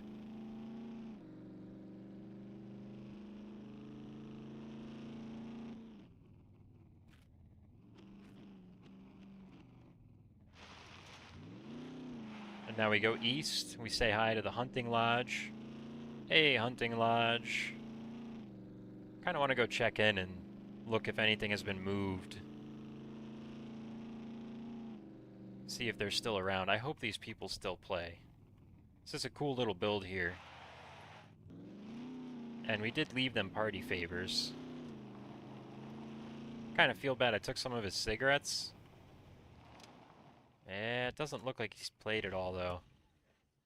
If I'm being honest. Crops are all dead. The propane canister's still right there in the middle. The door is almost destroyed. This stuff's just gonna fall apart pretty soon. Come on, guy, come back and play. Yeah, look at that. The gasoline canister I gave him, the backpack. I feel bad. I might take this stuff back if he's not gonna play. I'd rather put it to use than see it go to waste. Yeah, the silver lock. I'm taking these things back. If this guy comes back and we see him again, I will happily give him back everything that I took and more. But it's been like over a week now, and he's still not here. You can hold on to all that stuff. Those batteries are dead. I'll about guarantee it. His little cooking setup. Block 21 weapon parts. Like, this guy was good to go. Kunai. These are the party favors I left him. I'll leave those there. He should have those if he wants them. Medical chest. Those are his rags. I'm not going to take those. And then welcome to Scum. Yeah, that's real nice. I think Corpse left him this stuff right here. Kind of a how do you do, right? Too bad. Like I said, if he comes back, if I see signs of life here, I'll bring him more gifts, but I can't let a whole gasoline canister and hiking backpack just despawn. That's ridiculous. There's hundreds of dollars of fuel in this bag right now. You can't just waste that. Alright. Hopefully I have room for it, huh? I do, I do. And there's fuel in it. Boom. We've got like almost 3 tanks of fuel in reserve in this truck right now. Ridiculous. Unnecessary.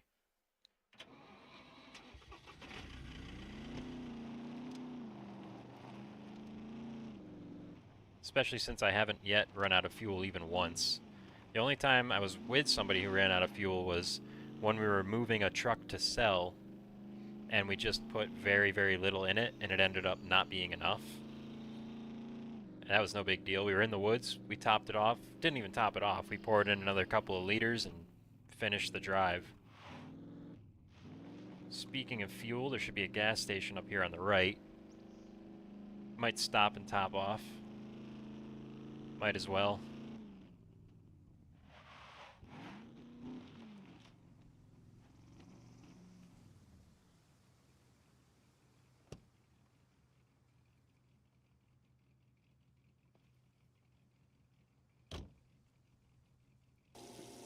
$200 for what, a quarter tank? Sheesh. Killing me, Smalls.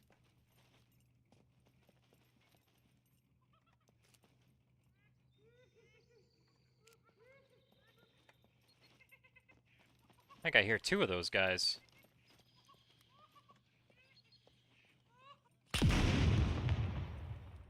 That should call the horde. There's a piece of them right there. I wasn't done.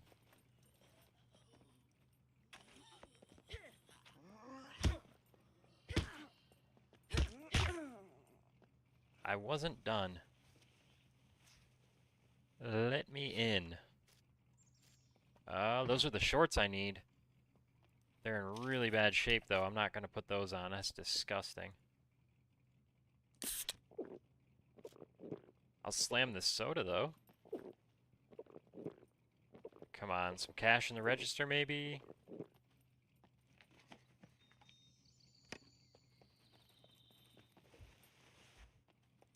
Carjack. That's cool. I'll take that. I'm going to have to organize my inventory when I get to the scrapyard. Hopefully we can find a car there, too. Wouldn't that be great? I've seen a few at the brickyard. Oh, you know what? Let me search through these cars. Maybe I can find some pipe.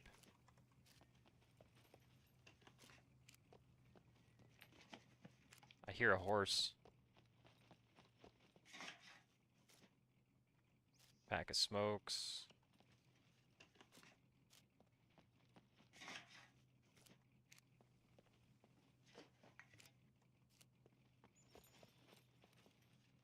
Yeah, I think that...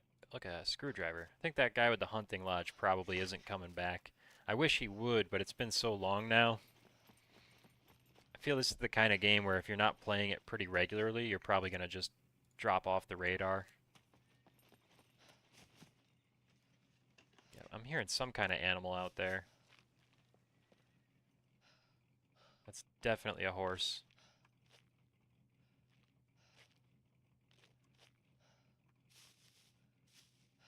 What is that?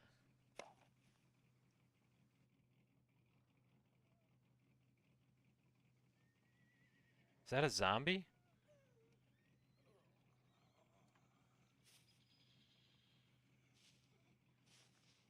What is going on? What is going on?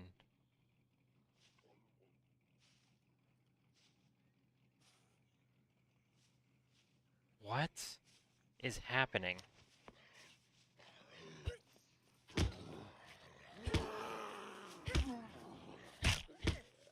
Guy came from so far away.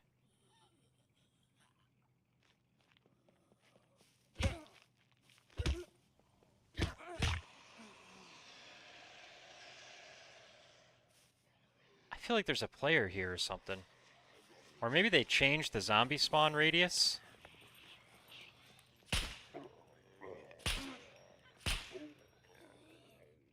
I think they might have changed the zombie spawn radius. Look at this. What do we have in here? Like 12 rounds? Yep. Whoa, whoa, whoa, whoa, whoa.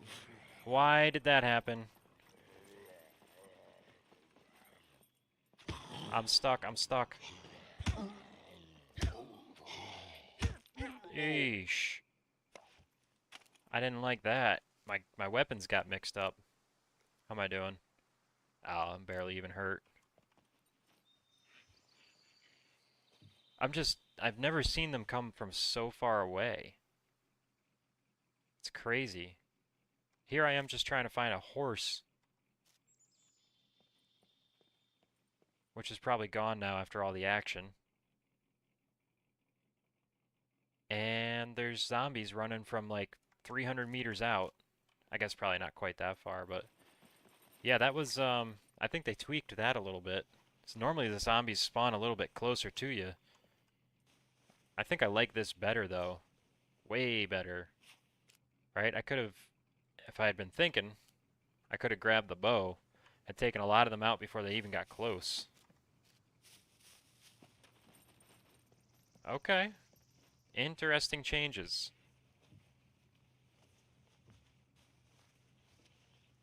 Maybe we find another screwdriver, huh? We do. 2 out of 3 uses. Nice. Did we just find 4 uses of screwdrivers on zombies? Fellas, I'm here to tell you, don't waste your time. Make sure you stop and check the zombies, because that is so important. I think it's a waste of time not to check them at this point. The amount of screwdrivers I've found on zombies, it's just, it's everything. Look at this.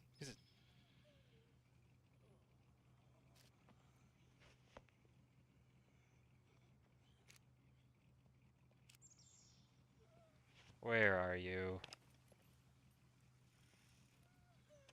They are doing the thing where they're spawning right where I am again, which is a little bit annoying, but if it's intended, I can learn to live with it. As long as it's intended. Alright, I don't have room anymore. We're gonna have to make room for screwdrivers. So we'll do that, shuffle this up. Lockpicking and screwdriver stuff right here. Crafting materials go over here. Boom, pens and lighters. I said I was gonna start selling those. I guess I was lying. I don't know. Okay, that backpack's full.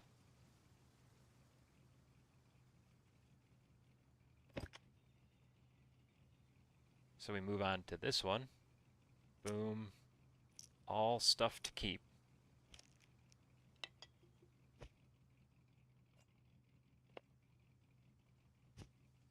I try to put the cash in the sell box.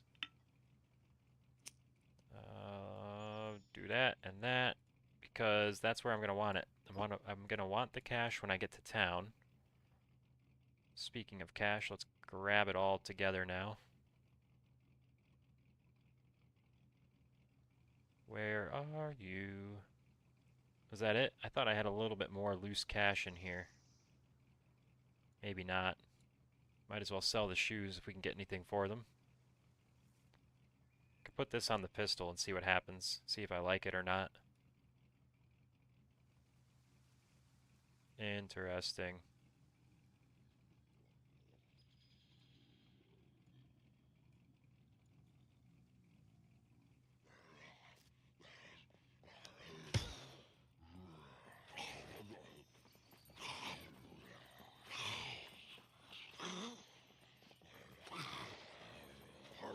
Slalom.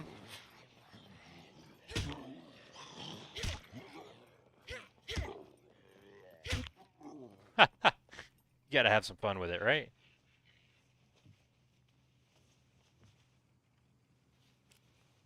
Drop the pen, buddy. And a padlock. I don't think that padlock is in good enough condition to bother keeping, so I'm just going to leave it behind. Anything under 40%, basically, I just leave behind. That might be the wrong thing to do, but it's what I'm doing. And I'm going to keep doing. What about a horse? Is there a horse here?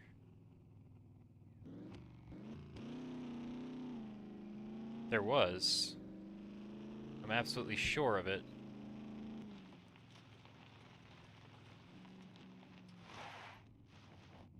Ow. Bumped into the barrier. Trucks all broken down. I could search through all this stuff, but you can search through everything, so at some point you have to just keep moving. So close to the scrapyard. And that is our next objective. Alright, I'm not seeing any vehicles, which is all that I'm looking for here. Nothing. Okay. She's clean right now. And we move on.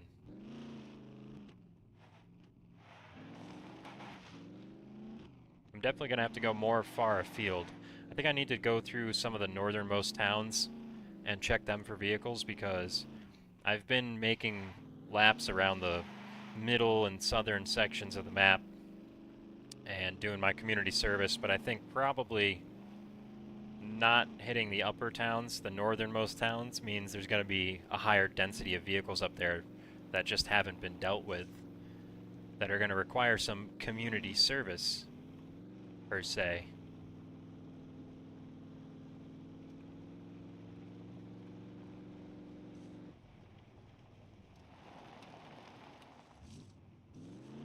Ayo! We are through. Let's get some wheels, baby. Make that big money. Get those Rager wheels.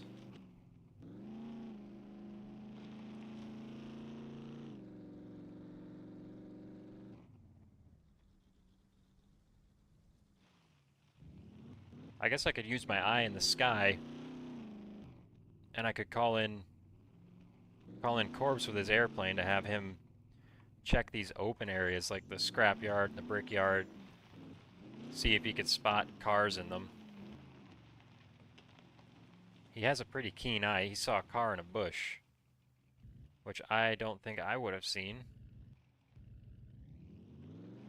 We're going to take a roundabout path here so we can scope out car spawn points along the way.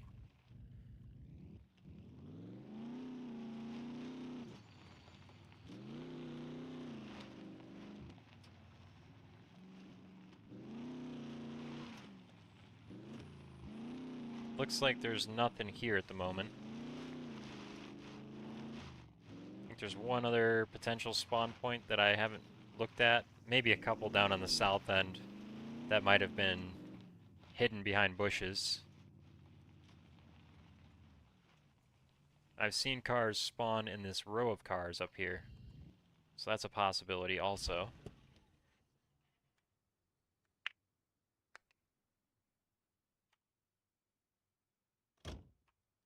Okay. Got a nice clean inventory. Let's slap this red dot on the pistol here. See what that looks like. Why you no-go though? Huh? I thought for sure. I know I had a red dot on an M9 in the past. Is it the wrong order? No, that's not the problem. Of course it's not the problem. Okay. Well, that's too bad. I like the iron sights anyway. I think I'm faster with them.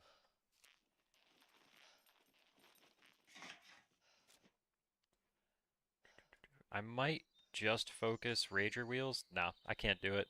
I'm going to skip the bicycle tires this time because they don't sell for anything. And I don't need them for anything. But I'll take all the vehicle tires, all the engine cars, dirt bikes, cars, trucks, all those tires I'll take. Hopefully we can find a good number of Rager wheels because that is the real moneymaker. $1,275 per.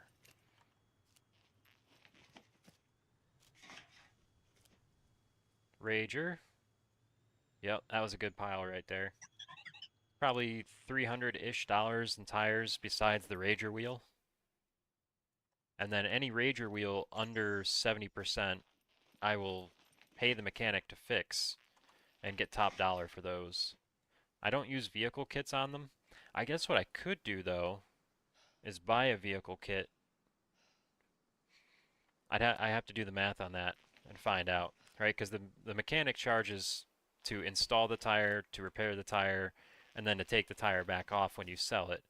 So if I did all that myself, how many times would I have to do all that? Let's say it's $400, give or take, to pay him for all those different services.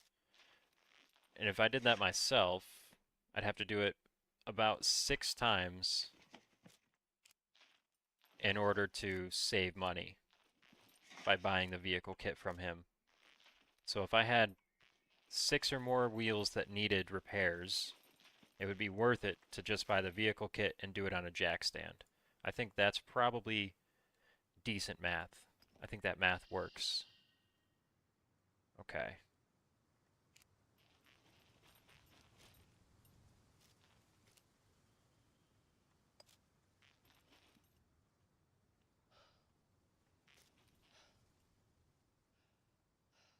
So this one right here is 78%. I don't think I would pay to have this one fixed. I might use one of my own vehicle repair kits, but I don't I don't know. I don't like the idea of getting used to using vehicle repair kits to make money because it's so expensive to pay him to fix your vehicle that I don't want to risk running out of vehicle repair kits. It, I don't know. It's a big debate in my mind. It's one that I'm constantly going over because the flip side of that is I use the vehicle repair kits to make free repairs on the tires, get top dollar for them, and then if I have to repair my truck, I can just pay the $2,300 for the repair kit to fix my truck with. Yeah, I might be changing my mind on this right now. I might be changing my mind on this. The best kind of money is free money, right? That's my question to the viewers right now. If y'all are into the game, what do you think is better? Getting top dollar and using all the materials at hand, or saving materials that I might need later so that I don't have to buy them when the time comes that I do need them? But that means I'll make a little less money in the moment. It's one of those things there may not be a right answer. There's just what works for you. I'm not sure what works for me.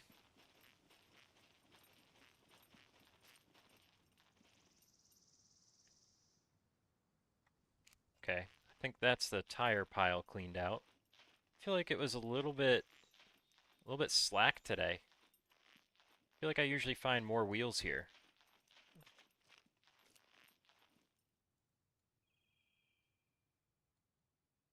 Okay, we filled up one chest.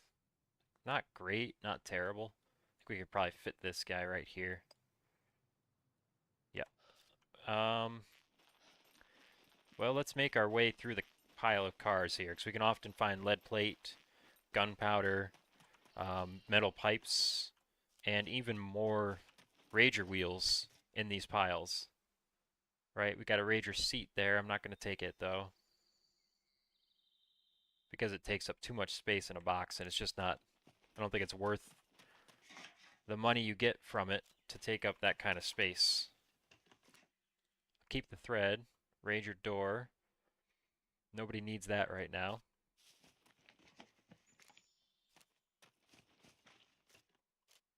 an old pair of electricians, or not electrician tools, wire cutters. And we've got a fair, it's a Block 21 magazine on the ground. We've got a fair number of wire cutters back at the base. Actually, probably could be described as an excessive amount. So I'm not picking up any more of those unless they're really high quality and I could sell them. There's no point in stashing busted up pairs for any reason. Just some scrap there. The cell phone battery is no good, which is too bad. I like me a good cell phone battery. And I lost a couple when I died last night. A couple of good ones, too. Pipe wrench. We'll take the gunpowder and the screwdriver. Finally getting the screwdrivers built back up again. Oh, man. I was struggling for so long. I've got 3 at base now. 3 dirt bikes back at base. Yeah, when I started playing this playthrough, that was the big deal, was I wanted to find myself a motorcycle. And now it's like, heh, which one am I going to take? The red one or the black one? Yeah, it feels good making progress. That's definitely something this game has going for it. The tangible sense of progress. You can really feel yourself improving RPG style with the statistics system, where it's almost like an old Morrowind Skyrim type system where everything you do, including like running and jumping, everything you do levels your character up. But then also the gear. The gear. Oh my goodness. Once you get a car, it becomes a very different game. It actually feels like a different game. I do wish I'd gotten a motorcycle going before I got a car going, because I think I would have enjoyed the motorcycle more when I was still living the nomadic lifestyle. I think the dirt bike would have been incredible for that. And now it's kind of a novelty. Like, I'll take it out if I just want to go explore, just blast around. Um, but it's not super useful because it doesn't have any inventory space. But when I was still running around on foot and all I had was a backpack anyway, being able to get from place to place, what is it, like 10, 20 times faster, something like that? Game changer. It would have been amazing. Rager wheel. Nice. That's what I'm here for. And these actually are some of the better places to find Rager wheels because they're in worse condition here, which means you get more profit when you fix them up. So if you have to spend money to make money, you want to make as much money as possible for the money you spend. And these piles right here, this is where you min-max that. Far and away.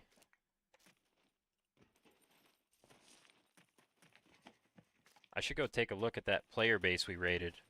See if anyone's been back online, moved anything around. Cell phone.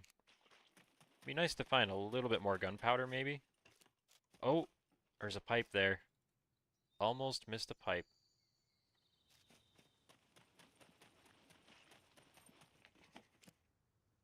There we go.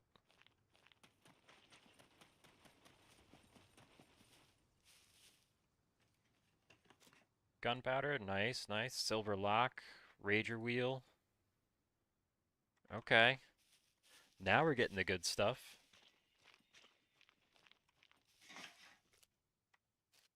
Wait. Nope, my eyes deceive me. For a second, I thought I missed a little bit of gunpowder.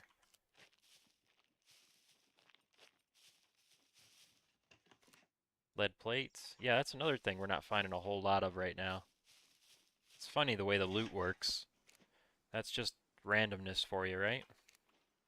Sometimes you find lots of one thing, other times you find lots of the other.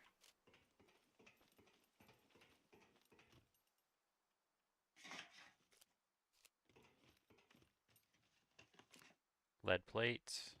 Oh, got a little stuck there. Got a little stuck. More lead plate. Okay. I take it back. Lead plate looks like it's about the normal range. Maybe it's more common to find the lead plate in these short stacks than in the tall piles. It definitely is at this moment. Alright, I think that's the end of these two rows here. Yep.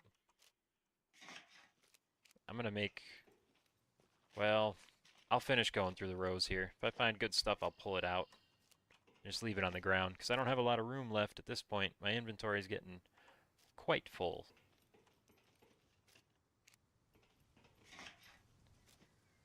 Smartphone batteries, because they're rechargeable, are amazing, and they have a higher capacity. Oh, look at this car right here. They have a higher capacity than the 9-volt batteries do, but you can't buy them brand new, and when you find them, you have to decide, let's go. Let's go. Boom. Locked that. That's mine now, baby. When you, what does it need? It needs a seat. It has a battery. It looks like it has an alternator. So it just needs a seat and 3 wheels. When you find the smartphone batteries, you have to decide if you're going to keep them. This one has a max capacity of 20%. Not worth it. Basically, I try to keep stuff that's maybe 70% or better. Of course, it depends on my mood. Sometimes I'll keep something that's a little less than that, maybe. And over time, you build up a pretty good stash of them. Well worth saving them as you go. I wouldn't sell those even in the early game. As soon as you have a chest to store things in, that's one of those items that's worth holding on to, because you'll want them someday for like night vision goggles and flashlights. Definitely handy. Okay. We're doing pretty good here. We just found a car, which is probably going to sell for around 15 or 16,000, I would guess. No complaints. And 2 more wheels. That's always good.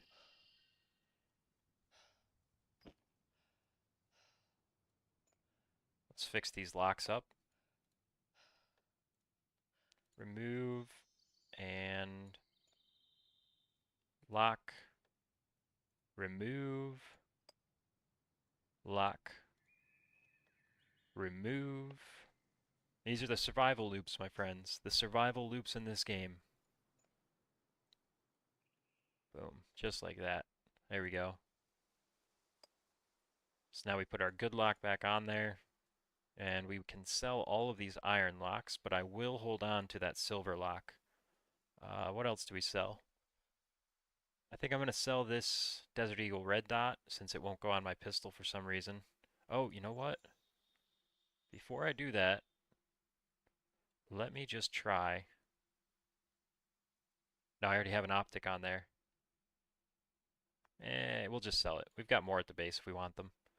And I think everything else here is crafting materials that I want to hold on to. I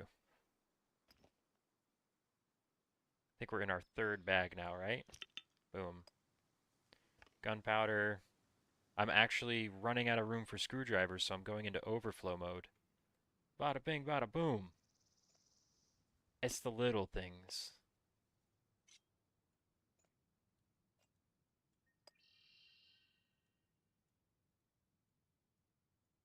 Just like that. And this Block 21 magazine's in pretty rough shape, so I'll bring it back to base and fix it up. Put it in a cabinet. Maybe it'll get sold, maybe it'll get used, but it'll be good to have it, and it's not going to make us much money if we try to sell it. 2 more rows of cars, and then we go hit the trader, and then we come back here with our vehicle repair kit. And we bring that Leica for sale. And that'll get us right back up between the meds, the wheels, and that car. It'll be like I never even respawned. And it only took me, what, 6 or 8 hours to get things back on track? Hey, not too bad. I guess it wasn't even that long, really. How long has the stream been? 2 hours and 15? We're doing pretty good. Let's be fair. Lead plate, padlock in pretty good shape, considering where we found it. Excuse me, I'm stuck.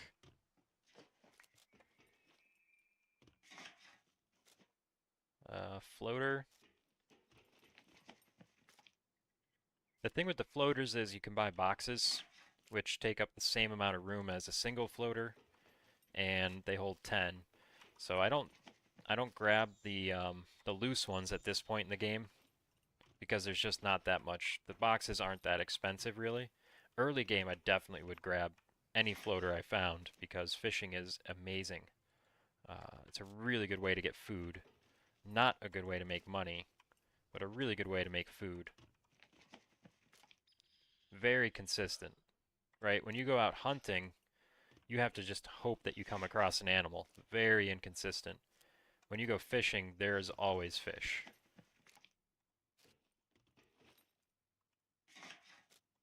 And if you're going to do improvised fishing stuff, you'll want to be careful about what kind of bait you use and where you go fishing.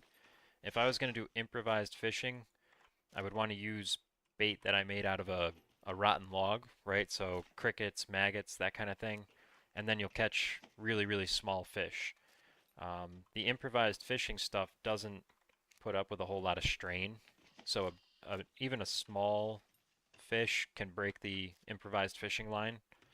That's why you want to keep it small and use small bait. Yes! Look at that. 15 uses on a single screwdriver, and we found it at the junkyard.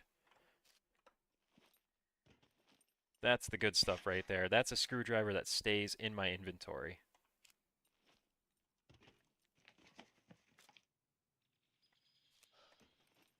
That shotgun ammo, no good. Just leave that behind. 12%. I thought somebody had said to me that the gun jamming mechanics had been removed from the game during an update, and perhaps that was true, but they're definitely back in the game now, because I had a 12 gauge that I was using with some really rough ammo in it, and right when I was trying to count on it to save my life, it would not fire. And that was, I mean, I almost died to a couple of zombies just because I didn't even bring any melee weapons. I was role playing during a stream as the guy with two shotguns. Oh, oh, it was almost a lot of trouble for me. All right, let's see here. What kind of tires does this guy use? Because maybe we found them already, and we could just put them on there. And then all we need is a seat. And if I use tires that I found here, I can sell them right off the car. It makes it a little bit easier when the time comes. So let's see. I think it's one of these two. It's these. Boom. You go in the backpack, you go in the hand. Let's remove this lock. We'll put this lock on there. And then the rest of this stuff is crafting material.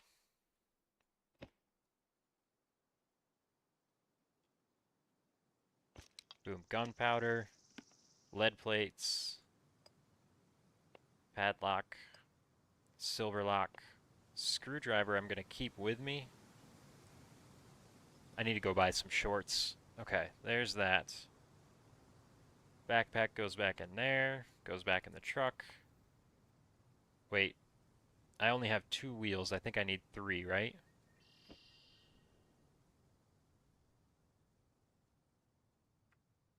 Volkswagen. Uh-oh. I may not have enough wheels here.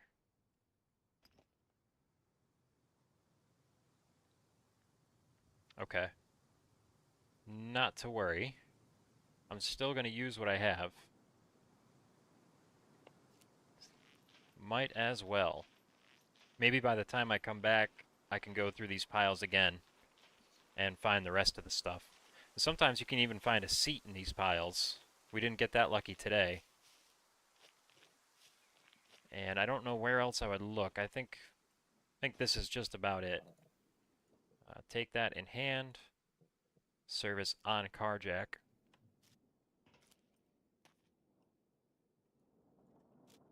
Install. Oh, was I wrong? Does it need an alternator? It does. Okay, never mind. We're definitely coming back with the repair box. That's no problem. That's why we have it. Okay.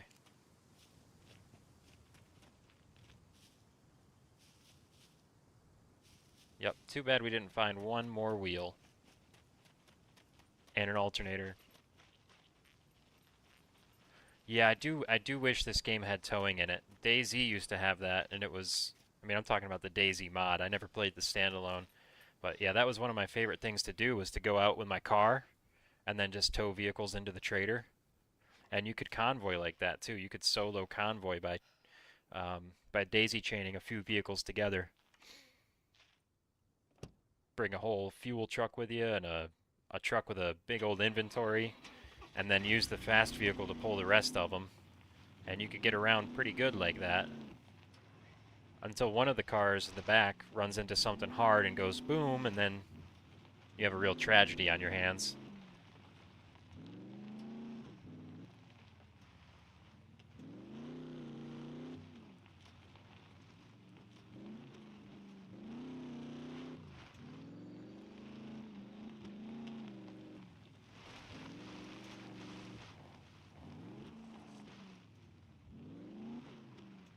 Hey, look at that.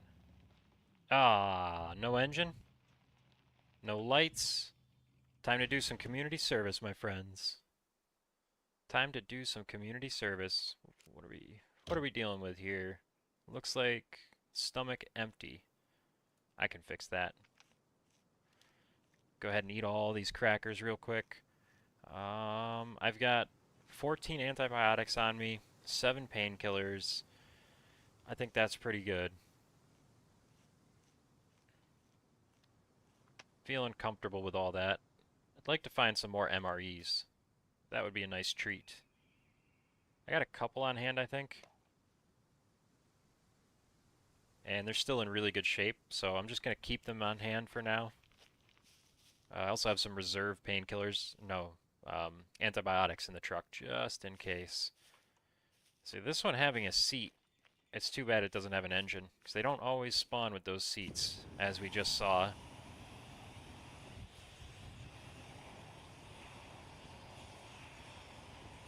But this has to go. It is taking up our vehicle spawn capacity, and we can't allow that. This is community service. All the other players on the server now have a renewed opportunity for a vehicle with an engine to spawn, and that's thanks to the old Black Dragon squad. We go around and we take care of the server. Hey Nico, how you doing? It's good to see you again.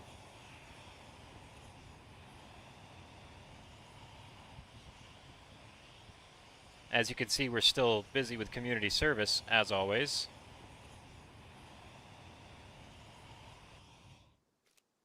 %. Come on. So close. And there she goes. Right? Done, son. You done. How was your weekend? I hope you're doing well. As always, it's a pleasure to have you here. Alright, we'll do a quick perusal here. We got a nice fresh backpack. See if we can find some more metal pipe, maybe? Or a handgun? Maybe a landmine? I think I hear a zombie out in the woods there. Beer. It's either a zombie or a player, but I think it's a zombie judging by the cadence. Look at that, I just finished up a box of crackers. Here comes another one. This game sometimes takes good care of me. Let's go ahead and eat that. And let's see what we're dealing with here.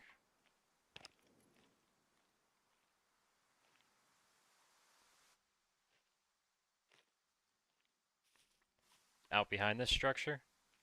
Or in the structure? There he is.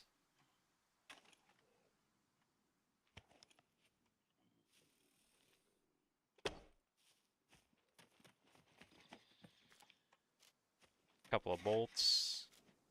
Little piece of rubber.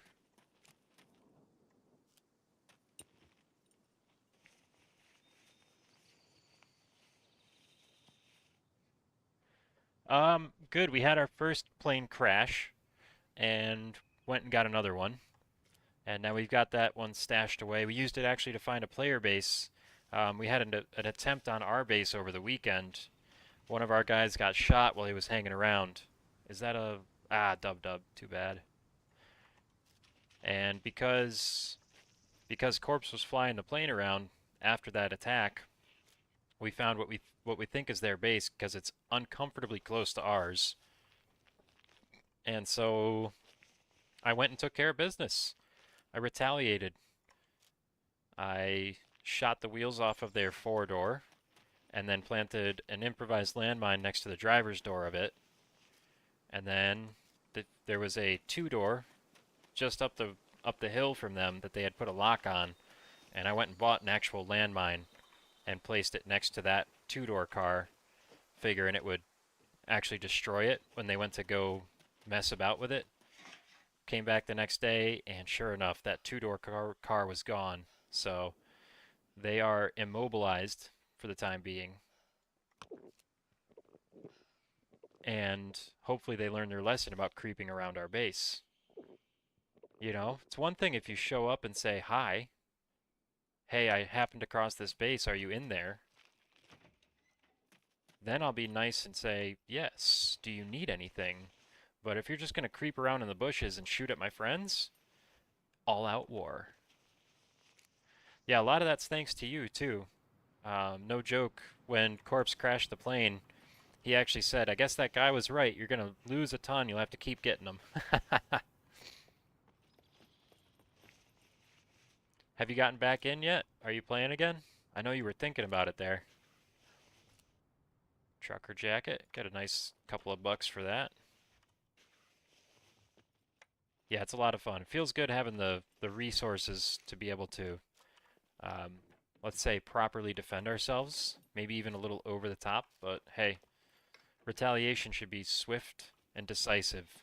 Should send a message. Nice. Toolbox. That's good. Do I need repairs on anything? Yep. Took a couple hits from zombies, playing around with them. Trying to do a little bit of shadow boxing. Oh, I don't need socks. No wonder I'm overheating all the time. Fairly useless garment. Cut that up into rags. Clean it up, cut it up. Always grab the paint, eh? Actually, since I'm carrying all new kit because of a bit of a mech situation yesterday, might as well start painting.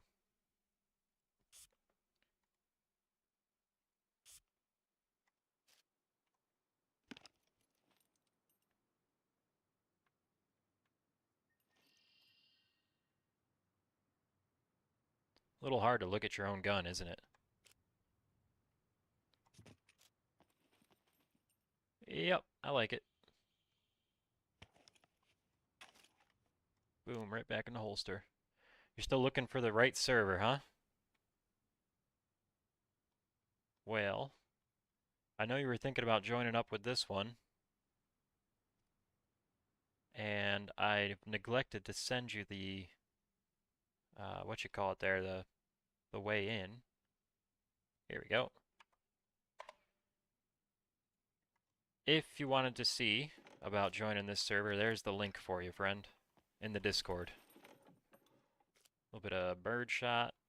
Might as well take it. Not a very useful round, but it could be fun for role-playing with. I guess we could use it to shoot birds, too. Get $100 or so for binoculars. Yep, I invited Rabbit in also. Um, you've been playing in PvE, right, Rabbit? And you were talking about going PvP. So I'm thinking we can build a little bit of an alliance off of new players. Keep some good people around. I wouldn't mind if we had more people on our local island, as long as I know who they are and I can communicate with them. I don't like the fact that a player built a base right there and then we get attacked and we find their little base, and it all adds up to trouble.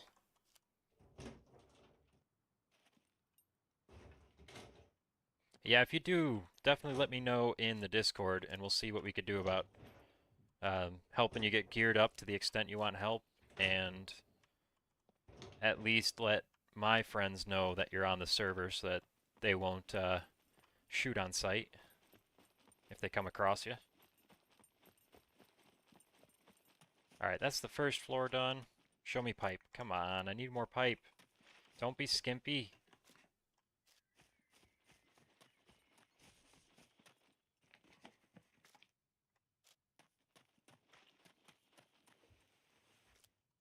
Motorcycle mask.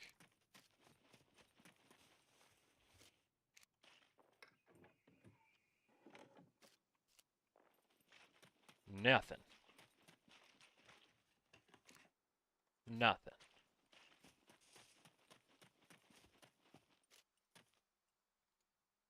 Okay. What do we sell? We sell this and the hat. M1 clip I'm actually going to hold on to, I think. This canned food is in pretty good shape. I don't care for these cigars too much. We could sell them, I guess. Get a couple bucks for them, right? Let's see. I think the rest of this stuff I keep. So that goes back in there, and we grab out our keep. Boom, with an empty, or a not full backpack. It certainly isn't empty at this point. Put all the little stuff in first, then the bigger stuff if it'll fit. There we go. Oh. Let's see. This gasoline canister, I'll probably use this to craft a flamethrower with, so we'll throw this in with the other crafting supplies. Boom, just like that.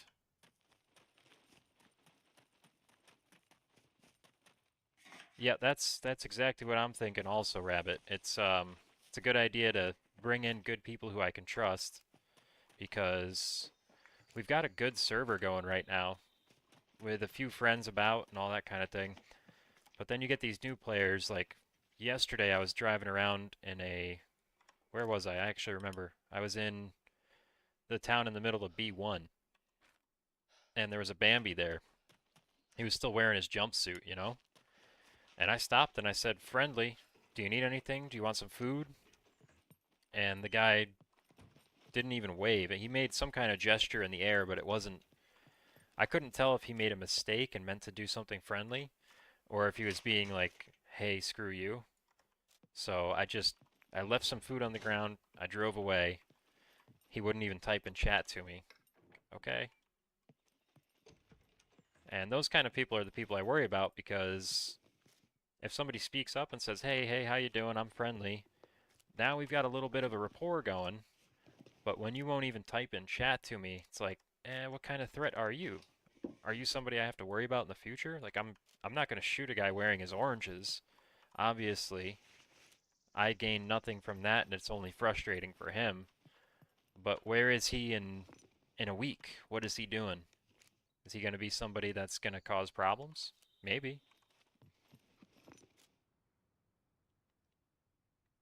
Yeah, exactly. It shouldn't be that hard, but you know, I was driving a truck. He was still wearing his oranges. Depending on how new he is to the game, he might just think he might not know how. I don't know. Doesn't really matter. To build and kill. Yep. Yep, for sure. And it is a PvP game. The whole lore behind it is that we're prisoners on an island fighting for the entertainment of the masses. So I can understand why people feel that way about it, but that's just not my style. I like the loot.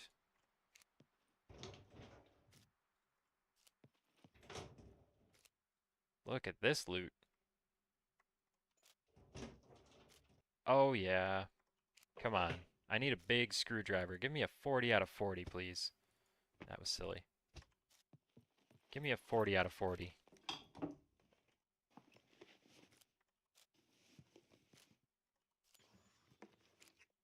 Nice lockpick. I'll take it.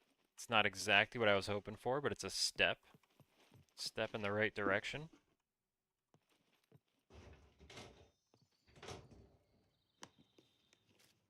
Brass knuckles.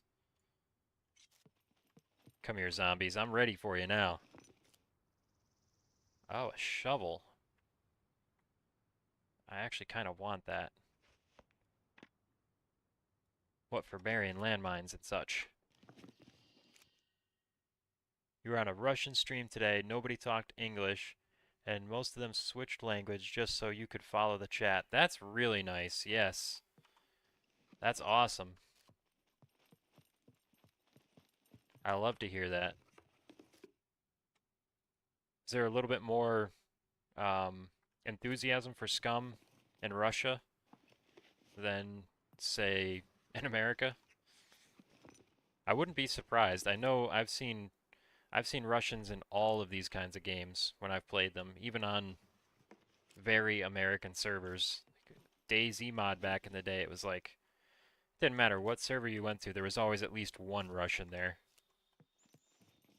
A lot of times they were causing trouble. Just saying. The Russian hacker stereotype exists for a reason. Yeah, it lives in Russia. That's what I thought. That's cool. That's nice of them to switch to English for you.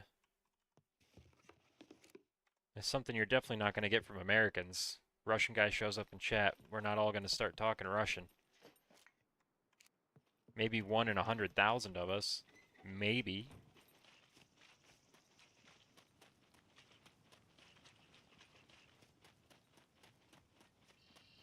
Okay. I think that's pretty much it for the scrapyard, huh? This is the one I'm working on. Boom. Crafting materials.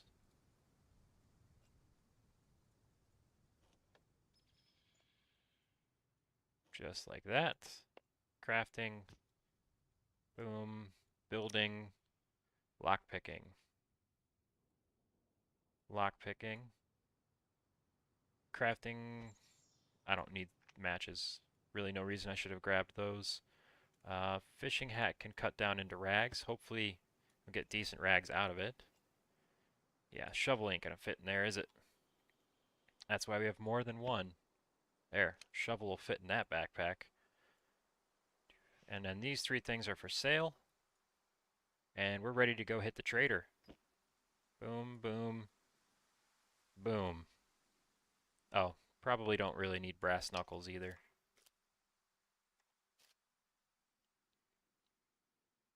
Yeah, just I don't know, it was fairly sizable, but the update notes were like all just development stuff. Didn't seem like anything that was really going to affect the game. It seems like the zombies are spawning in a wider radius now. I was at the gas station and I was watching them come in from the woods.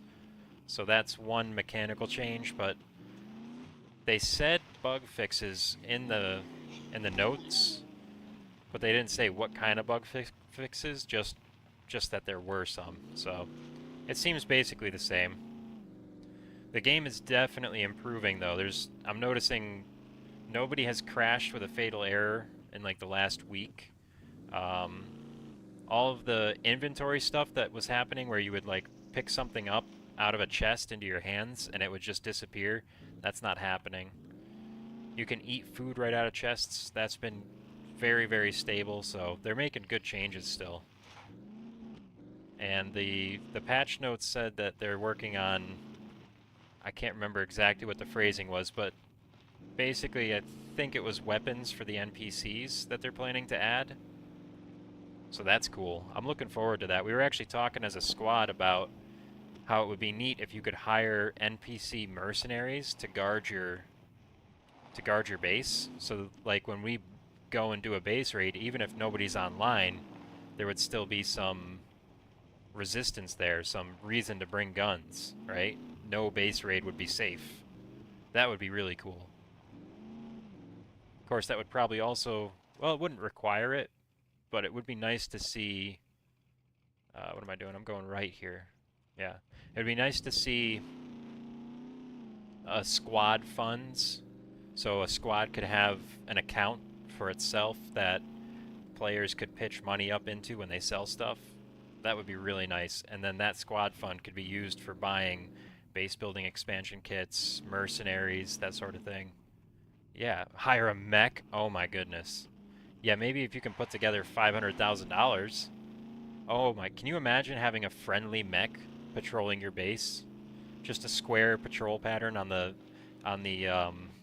perimeter of the flag. That would be awesome. Hire a mech. My guy Pawn is still convinced that we have to destroy the mechs. He was saying yesterday, he's like, I don't understand why we go to these mech spots if we can't destroy them. Shouldn't we wait until we have the guns to just kill the mechs? And I'm like, dude, you don't kill mechs. Maybe you do it once to say that you did it, if you're all geared up and ready for it, but it's not like when you want to go loot, the first thing you do is settle down and kill all the mechs. He's convinced that that's the only way to deal with them. You gotta just shoot them. Alright. He built an improvised grenade launcher, and he's like, we need to figure out how to craft grenades for the grenade launcher. I don't think you could do that. Well, I'm gonna find the recipe. I'll unlock it. Alright, Pawn. Alright, buddy. What we need to do is start hitting abandoned bunkers and try and find ourselves an RPG.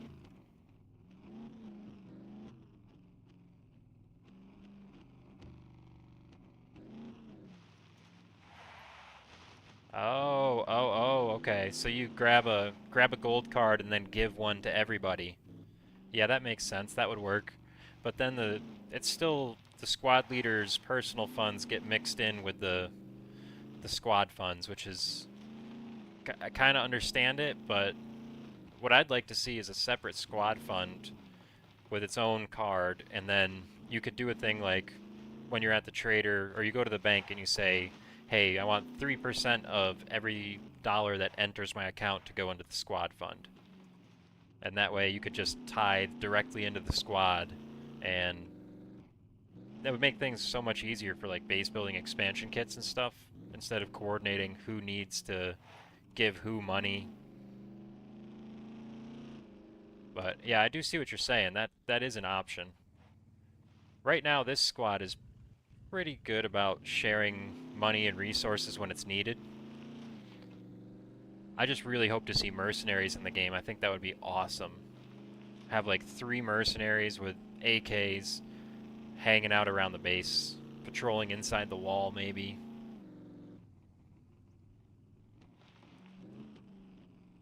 Yeah, I don't know about that. I don't know if they do or not. It seems like you should be able to just keep buying cards, right? No, you know what? Old cards don't go out of order because when you go to the bank, you can cancel old cards. And I've seen multiple of a card before. So I think that would still work.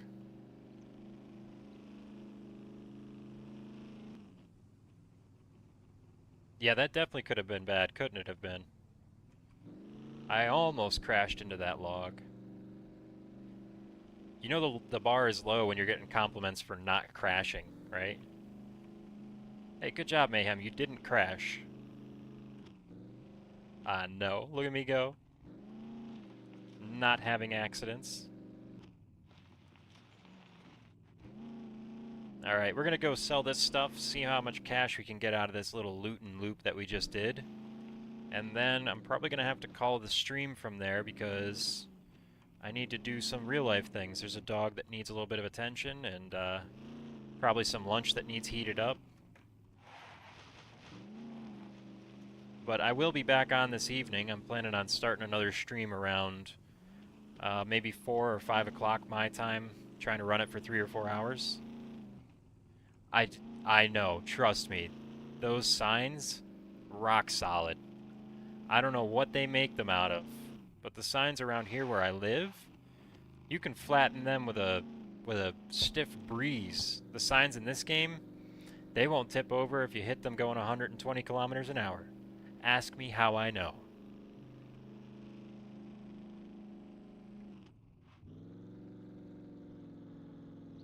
But yeah, I will do another stream tonight. I'm gonna try and get that done. I think I might be able to get a stream going this weekend too. Last weekend was just, there was a lot going on, and I want to definitely stream on Saturdays. Sundays are going to be a no stream day because that's That has to be like family time. But yep, that's the goal right now, is to do 2 streams a day during the week, and then I'm not sure what my stream schedule is going to look like on Saturday. Maybe it'll be 2 long streams. We'll see. Yeah, I think I have, actually, I know for a fact that I have enough lockpicking equipment to hit the torpedo factory again. So maybe after the 3 o'clock reset, when I come back online, maybe I'll stream the torpedo factory. So that's always good loot down there. And I don't know for sure, but I think there's a small chance that you can actually find the 50 caliber gun occasionally down there in the torpedo factory. I might be wrong, but I would really like to find that. What is it, the M82A1, I think it's called? If we can find that thing, that'll be a game changer for us. Then we might actually be able to take out a mech. Probably not, but I know somebody who wants to try. Excellent, Rabbit. I love to hear it. Yeah, you can come peeking around, Nico. I trust you. I trust you. There's some sights to see. There's a little hunting cabin. There's a couple of roadside bases that are very brazen and underdeveloped and rather stupid. Just throwing it out there. I don't want to insult anybody, but in a PvP game, if you build your base where it can be seen from the road, you've made a mistake. So yeah, there's definitely some sights to behold. Just be careful around our base. If you decide to come wandering in that direction, I have increased our landmine perimeter by about tenfold. That's a bit of an exaggeration, but I did put down another, I think more than 10, less than 15 landmines on Sunday after our shooting incident. I thought it would be good to have a little bit beefed up border security. Yeah, that'll be 5 o'clock Eastern time, Rabbit, just so you know. I think we're in different time zones if I remember correctly. I know you're in a different time zone, Nico. I know that for sure. My Belgium friend.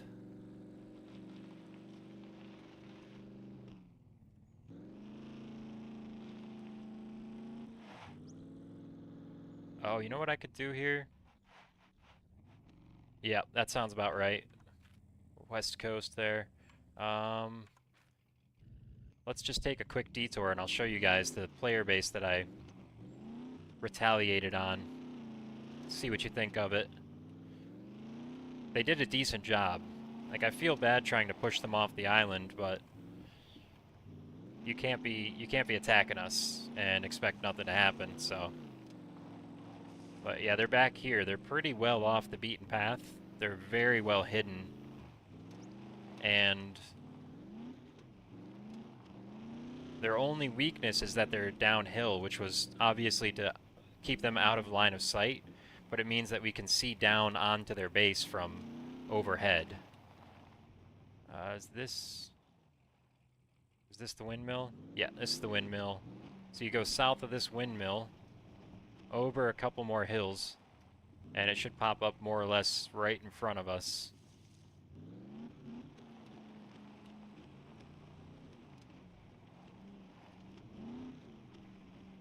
Yeah, I could see it already.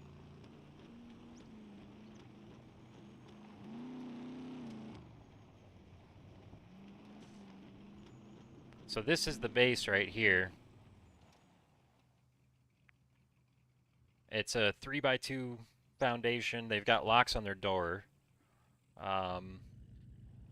It's not nothing special, but it's a little something something. It's pretty vulnerable having the foundations exposed like that, but it's the price you pay for building on a slope and hiding yourself.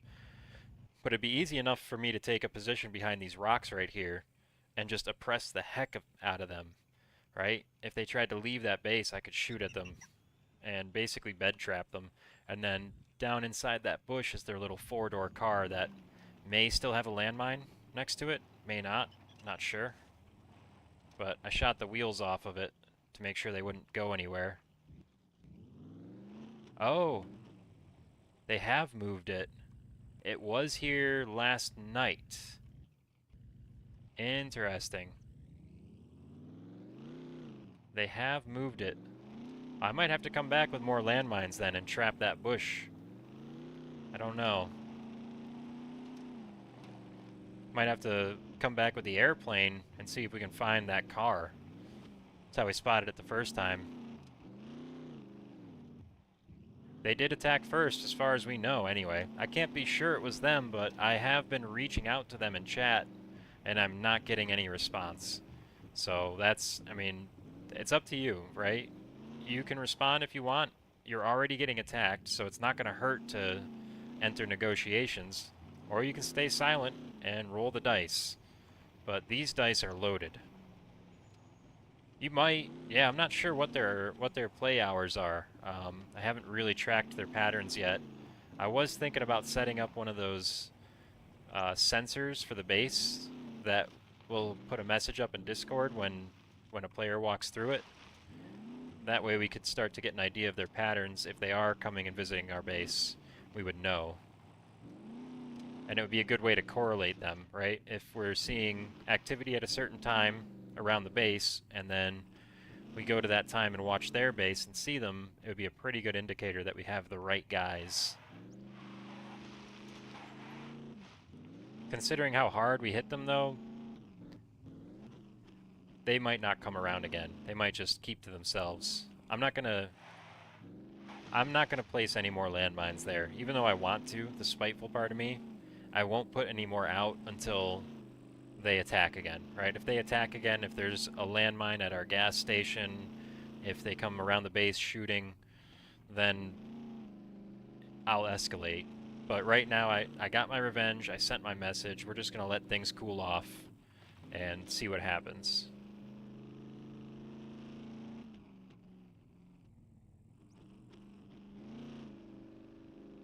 But I did spend some time on security since this attack on the base.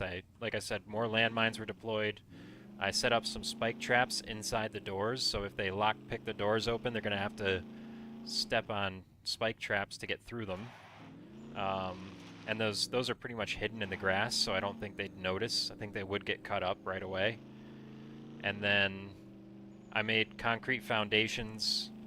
I need to get more supplies to finish making the foundations concrete. And I crafted up a bunch of 5.56 ammo, so we have 2 M249s on racks ready to deploy with full magazines.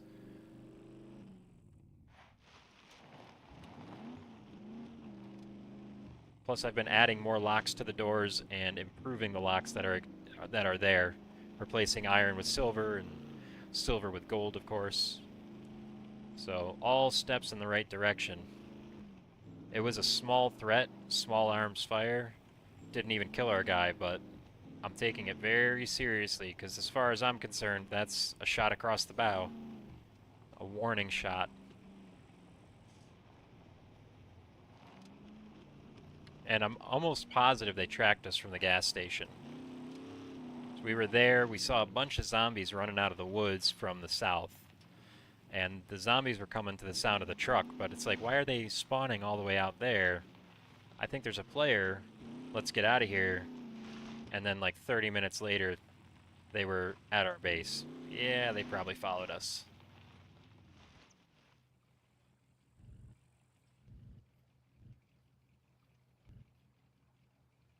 Nails on the gate. All right. Let's make some money here, friends. Let's make some money.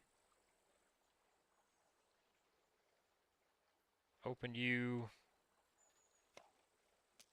We're gonna do all of this hospital stuff first.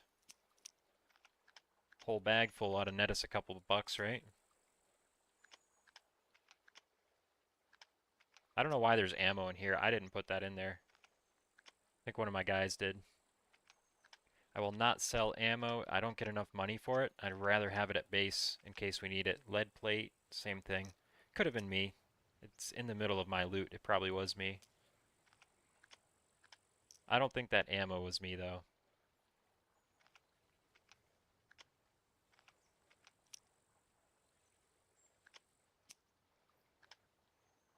Boom. Tell me that worked out perfectly. We ended up with one full backpack of just pills. Okay.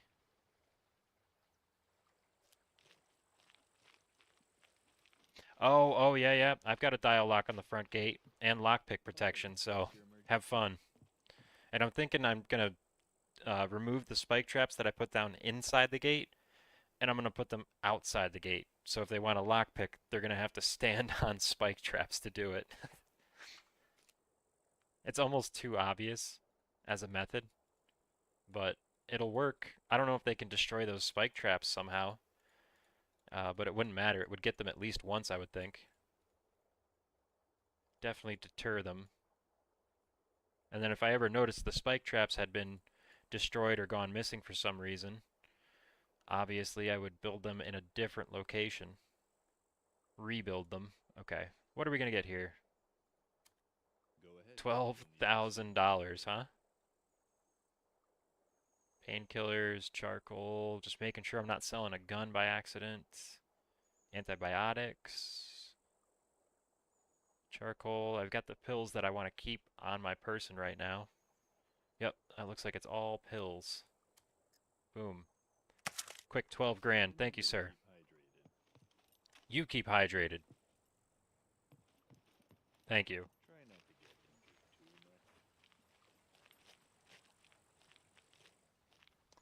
Yep, we've got dials on both gates now. One in the front, one in the rear. And as I find more, I'm going to keep applying them. Um, what else do I have for sale here? Right? That was one trip to the hospital. Probably spent an hour and a half there, but I think it was well worth it. Let's see, what do I have? What do I have? I've got this, um, and this, and the Bushman. I don't know if this guy buys brass knuckles or not. That might be the general trader. I don't normally have them to sell. Take the cash, keep that on hand.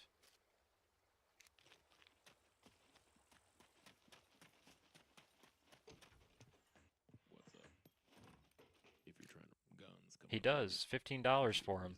I'll take it. Boom. 700 bucks.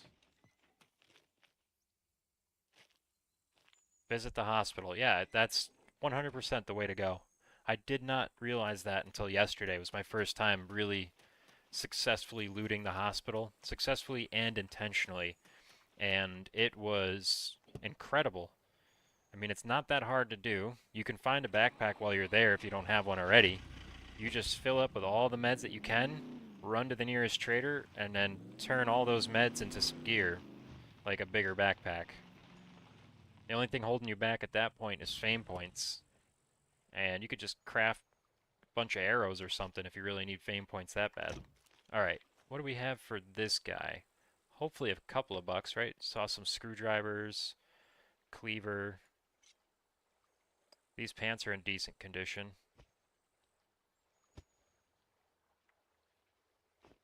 Oh, I should have sold the medical helmet while I was there. Silly. Okay, nothing there. Top class backpack. Fits in there. That won't fit. We could just fill this backpack up and sell the whole darn thing, huh? Just like that. Okay, boom. We don't need any of this stuff. Definitely don't need a white hat. I don't know why pens are in here. I keep pens. That was a mistake on my part, or somebody else's, maybe. 3 drills. 2 drills? Can I? Nope. Um, these will fit. A couple of iron locks we don't really need. More cookbooks. More pants. There. We're gonna have to make another trip to this guy, huh? Welcome, welcome. free to browse around. Yeah, little over 12K. Yep, pretty good. Backpack full of meds. Yeah, very nice haul. Pens for the cat blasts. Yeah, and also for the improvised landmines, which are exquisite. Very cheap to craft. Surprisingly cheap to craft.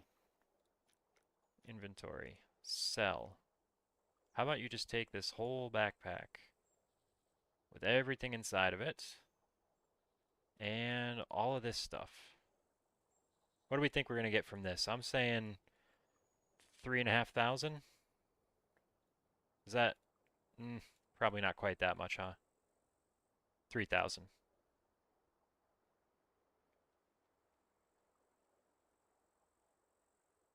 Okay, construction pants, cookbooks, a compass. Very good.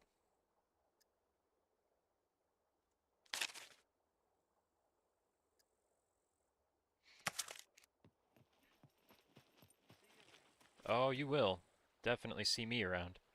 I'm coming right back, as a matter of fact, with another drill and some waste bags. Sell him these sodas. They're still full, so he'll pay for them. Maybe like $5 or $6, but that's all right. It's more than nothing, and I am in the business of more than nothing. There, Cuban cigar. Couple more iron locks. Those are good for 100 plus. I should have sold that to the other trader. Put that stuff up here. What else? That I'm gonna keep. Trucker jacket, definitely. Another Cuban, another drill. I don't think I even have room for those. Here is what we do. Boom, just like that. Nice. Then we just move this stuff up like that.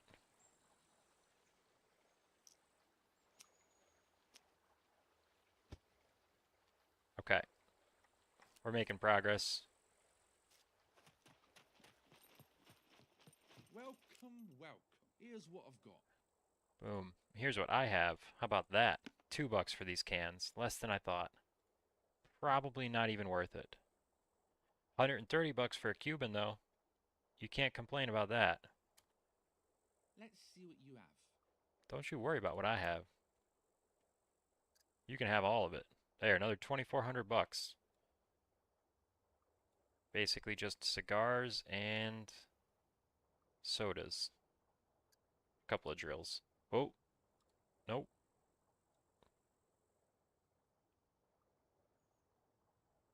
Oh, this beanie. That's military. Okay. What did he give me for the high tops? Did I already sell those? I meant to look at that. Oh, there's a beanie in the backpack. Oh. We do this. Boom. I see.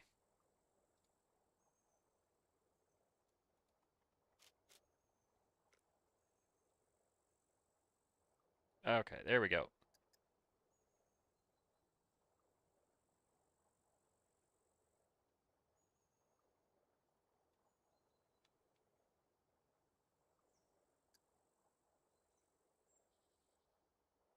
Yeah, I'm always afraid I'm going to sell something to this guy that I don't want to sell. There we go. Alright, we'll sell this wine. We've got enough back at base. We don't need any more. That is a dub-dub alternator. WW. You want something to drink or But I've got a spare back at base anyway. Just going to sell this one. when you need another round, We keep one kit for each car on hand with 4 wheels, alternator, battery, driver's seat. So that if we find one with an engine, we can just grab that chest that has the bits in it, throw it in a truck, and it's real easy to sell the vehicle then. Oh, careful.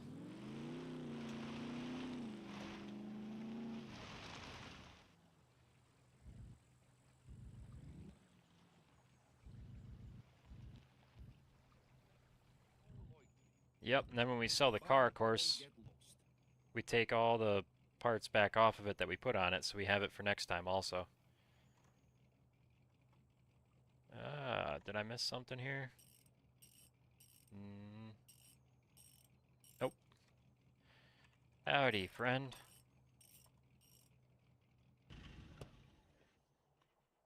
Cool. Underlinks on. Let's see. Open you up.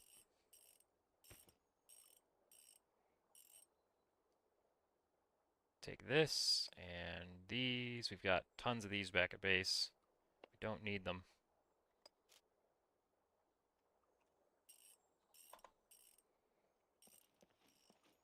Prices are not negotiable. If you want me to buy that, you better give me the Sell. price. 57. Yeah. Okay. That's pretty much all of it. Probably not going to bother selling any more out of there. Let's just sell these wheels here.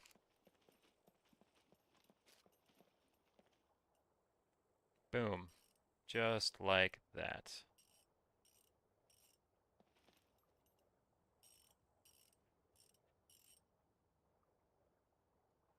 Rager wheels can go close to the truck. The other wheels can go a little farther away. Make a pile of things I'm going to sell and a pile of things I'm going to fix.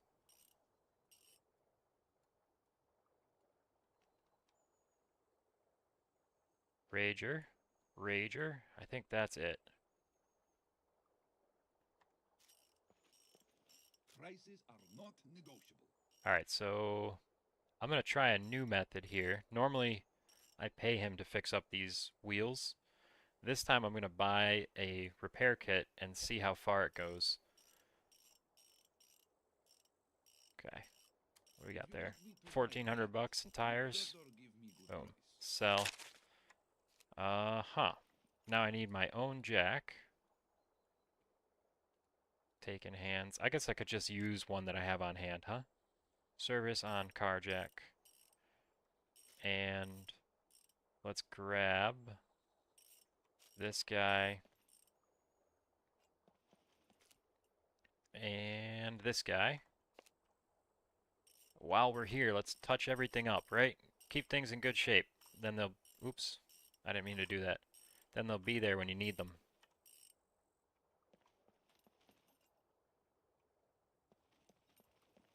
Hopefully the wheels on the other side are good.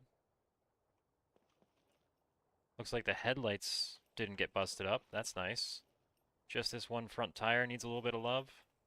Either buy or get lost. Alright, alright. Prices are not I hear you. I'll buy. Here, $2,250 for one car repair kit. So that is a business expense. You'll be hearing from my accountant. Remove. Pile. Install. Repair. That used 2 uses. Remove. I think this is going to be worth it. It's definitely a little bit more effortful.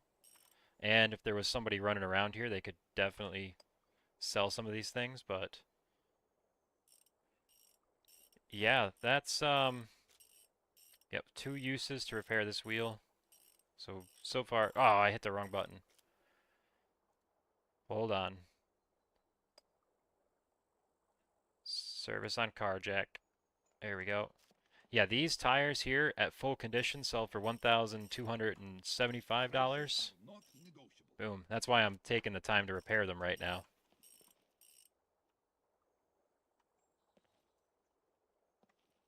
What happened here?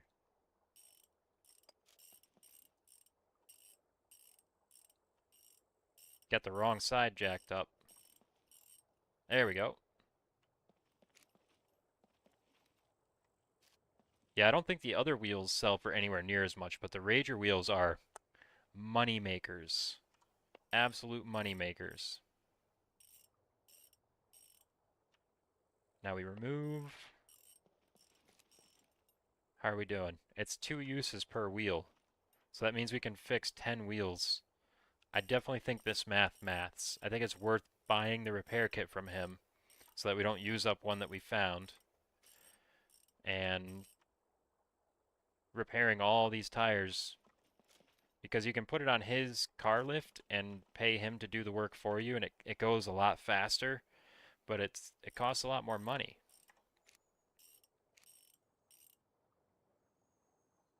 Make sure it's all the way up here, 100%. This is the best thing about having a truck. Being able to fix up the tires and get top price for them.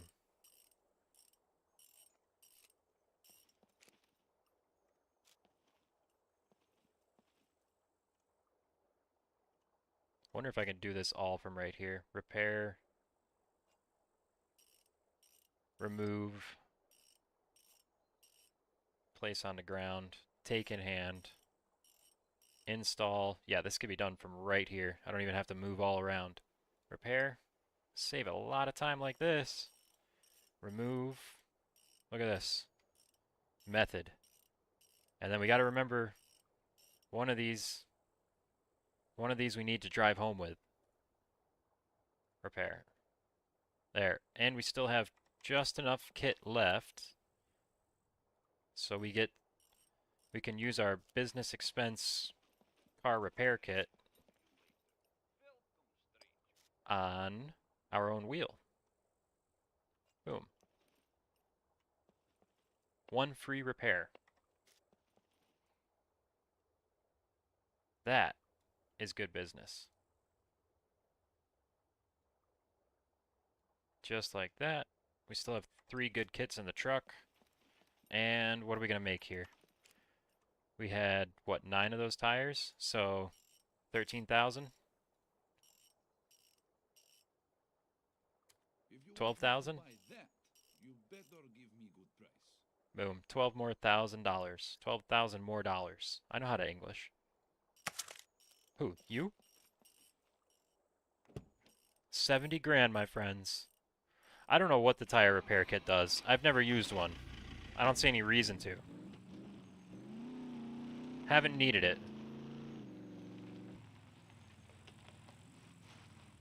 Okay. Let's go stop in and say hi to our buddy Underlink. Yeah, that's the meta right there, right, Nico? You want to make money? That's the way to do it?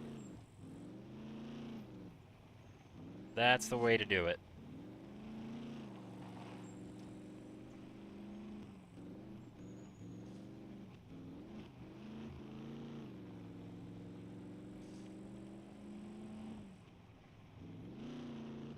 Huge. Yeah, we're at 70k again.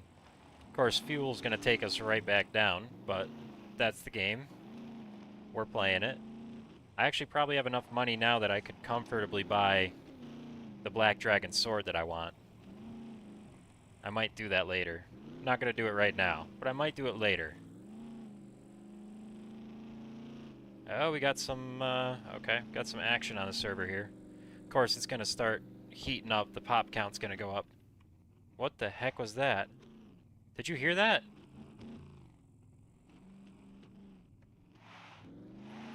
Did somebody just shoot a bow and arrow at my truck?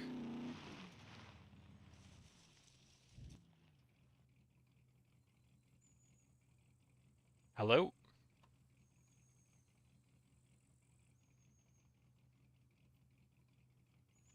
You too. Nice bike, dude. I was coming to say hi and I need gas.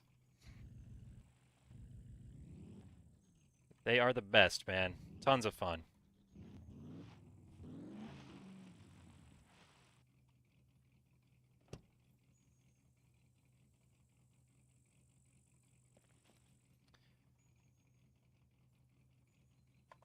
And keep a repair kit in backpack. Trust me, lol. Alright, top this off.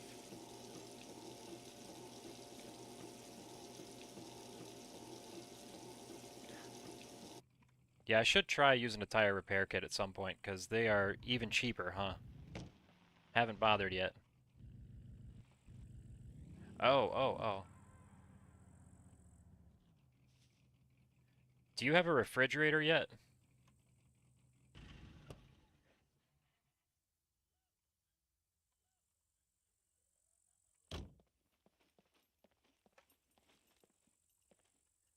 You remember where that gas station is that you dropped off the truck for me?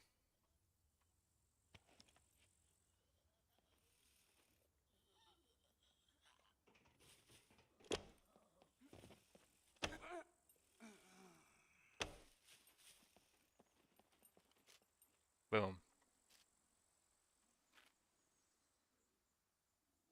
Alright, let's see here. It's at the intersection of that bridge in Z1 that goes south. It's the intersection of the end of that road with the east-west road. There's a gas station there, and there's a refrigerator in one of the garage bays. Let's see if we can get those arrows back. Those arrows are not cheap.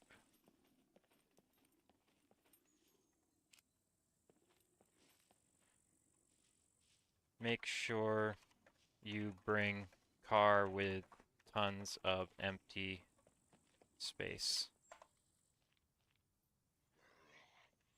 Looking forward to it. Okay. Well, I lost. Oh, there it is. I didn't lose an arrow. Hey! I'm about to log. I could just say it to him. I'm about to log off in a few minutes. But I wanted to get you that refrigerator.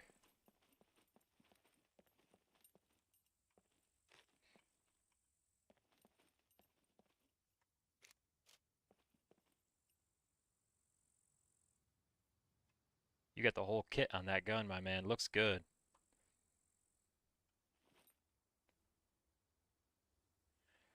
Yes, sir. I'm gonna head back to base. If I'll probably not see you later today, but I'll talk to you tomorrow, hopefully.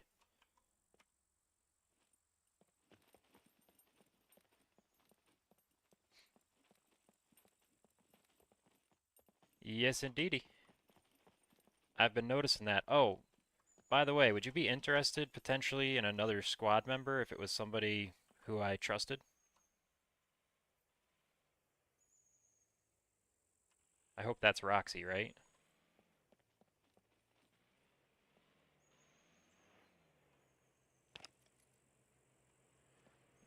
We've got a full squad, but I've got a person who's been watching my videos thinking about joining up. Not a ton of experience, but he says he knows the basics pretty well, and I thought you guys might like to have one more person so you could build a little bit bigger. Yeah, 10 people is the most you can have in a squad.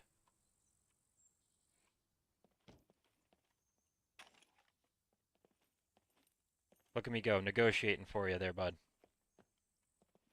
Will do. If he gets on, I'll get the two of you in touch. He's in the Discord too. Hey Roxy, it's nice to see you. I was just heading out, but if you guys are ready to roll right now, I could bring you right to that gas station. It's on my way.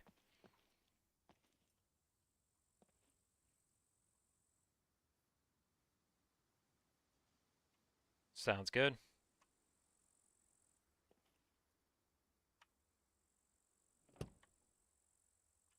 Oh, that's not for you, Nico. That's for Rabbit. But if you want to join in too, I might be able to help you out. I've got maybe two people interested, my friends. We'll see what goes on.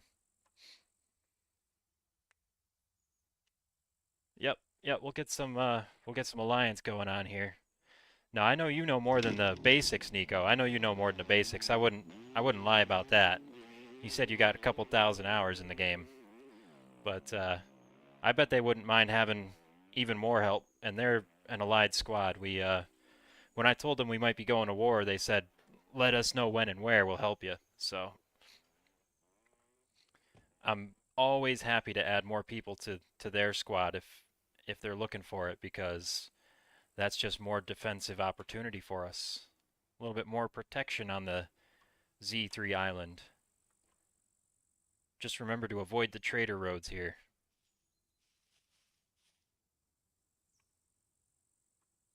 Yeah, I wasn't sure if you were looking for a squad, Nico, or if you were going to do your own thing.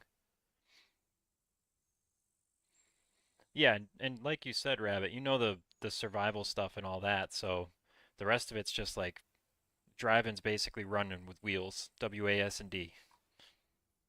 And really the mechs are the next thing you have to learn to deal with. I don't know how good these guys are with that stuff yet. I'm not sure. Haven't talked to them about that. Let's see. Maybe tomorrow the three of us can go hit the torpedo factory together.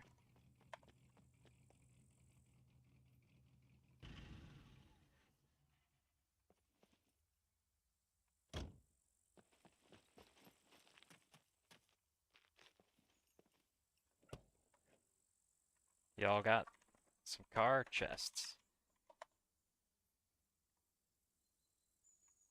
Awesome. I hope they know I can't look in there.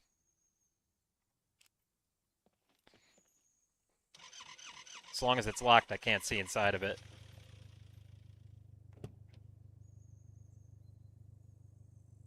Yeah, if the two of you want to work together, absolutely. You two can definitely touch base together there.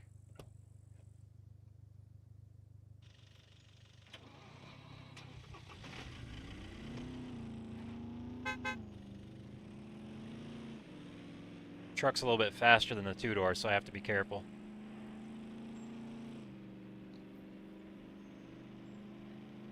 Yeah, so you've got an offer there on a squad, Rabbit, and of course Nico. I think they'd probably let you in too.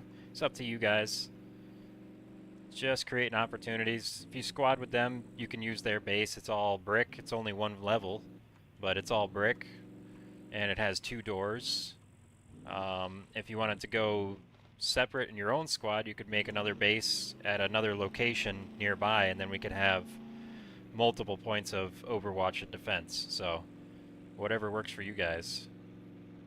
And of course, I'll help you find your first truck or car or whatever you want. And it won't matter how many fame points you have, because there's normally somebody in our squad that has enough fame points to buy the basics, guns and clothes and all that. So we can all help each other out.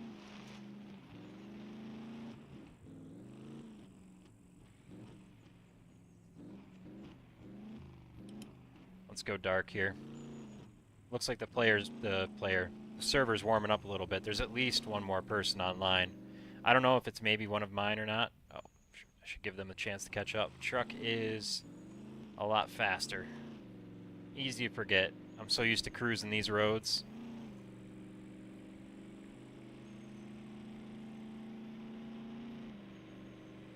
I wish you could do blinkers in this game, so I could signal left and right when I'm going to turn. Wouldn't that be great? Like Q and E give you blinkers.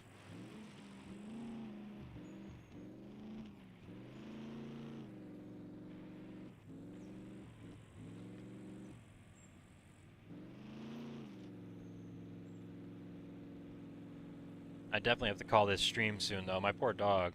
He's so patient.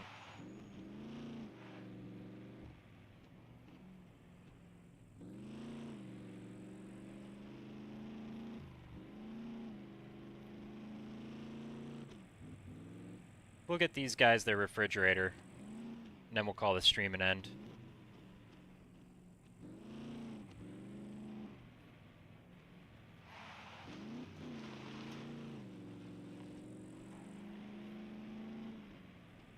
I love to see it. You guys getting along like that? That's awesome.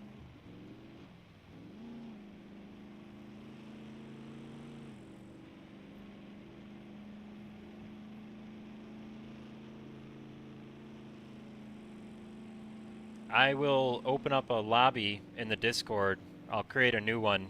We'll call it like Scum 1 or something. So if you guys want to use that for voice chat, you'd be more than welcome to. And of course, there's plenty of other ways you can connect as well if you want to. Oh, nice. I'm looking behind me, I'm running into trees. I did a number on my hood just now.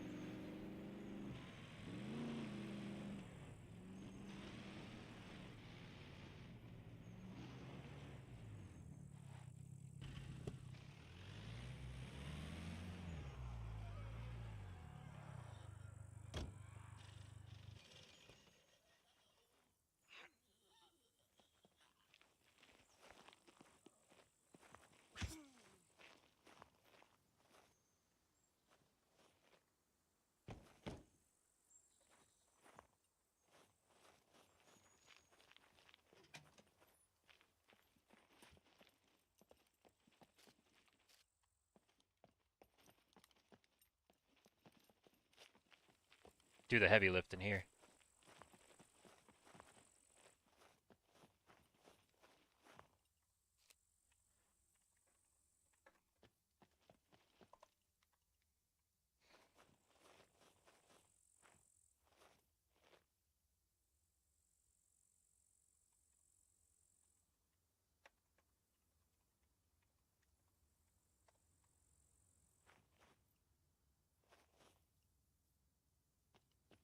Um, oh, now they're asking questions I don't know the answers to.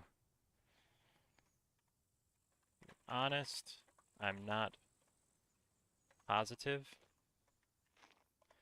I know. Do you know the best zoom scope, Nico? Vampire has good zoom and night vision. Asking chat right now. You should keep that in case you find a truck can get running to sell. Yeah, yeah. Okay. M82. That's the scope. So he's just asking about scope. Ah, I have a couple spare as well. Thank you. Yep. Best sniper is someone who can aim, dude. I love that answer. That's so true. I was trying to snipe a little bit in our test server, and I had the bullet tracers on so I could see trajectories, and I was shooting uphill, and it was, oh, absolutely. It was really tough shooting uphill.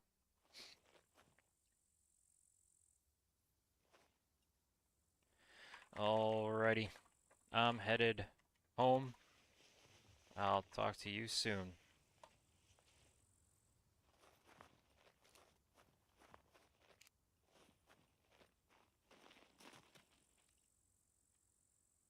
Pinhole camera, yes, yes.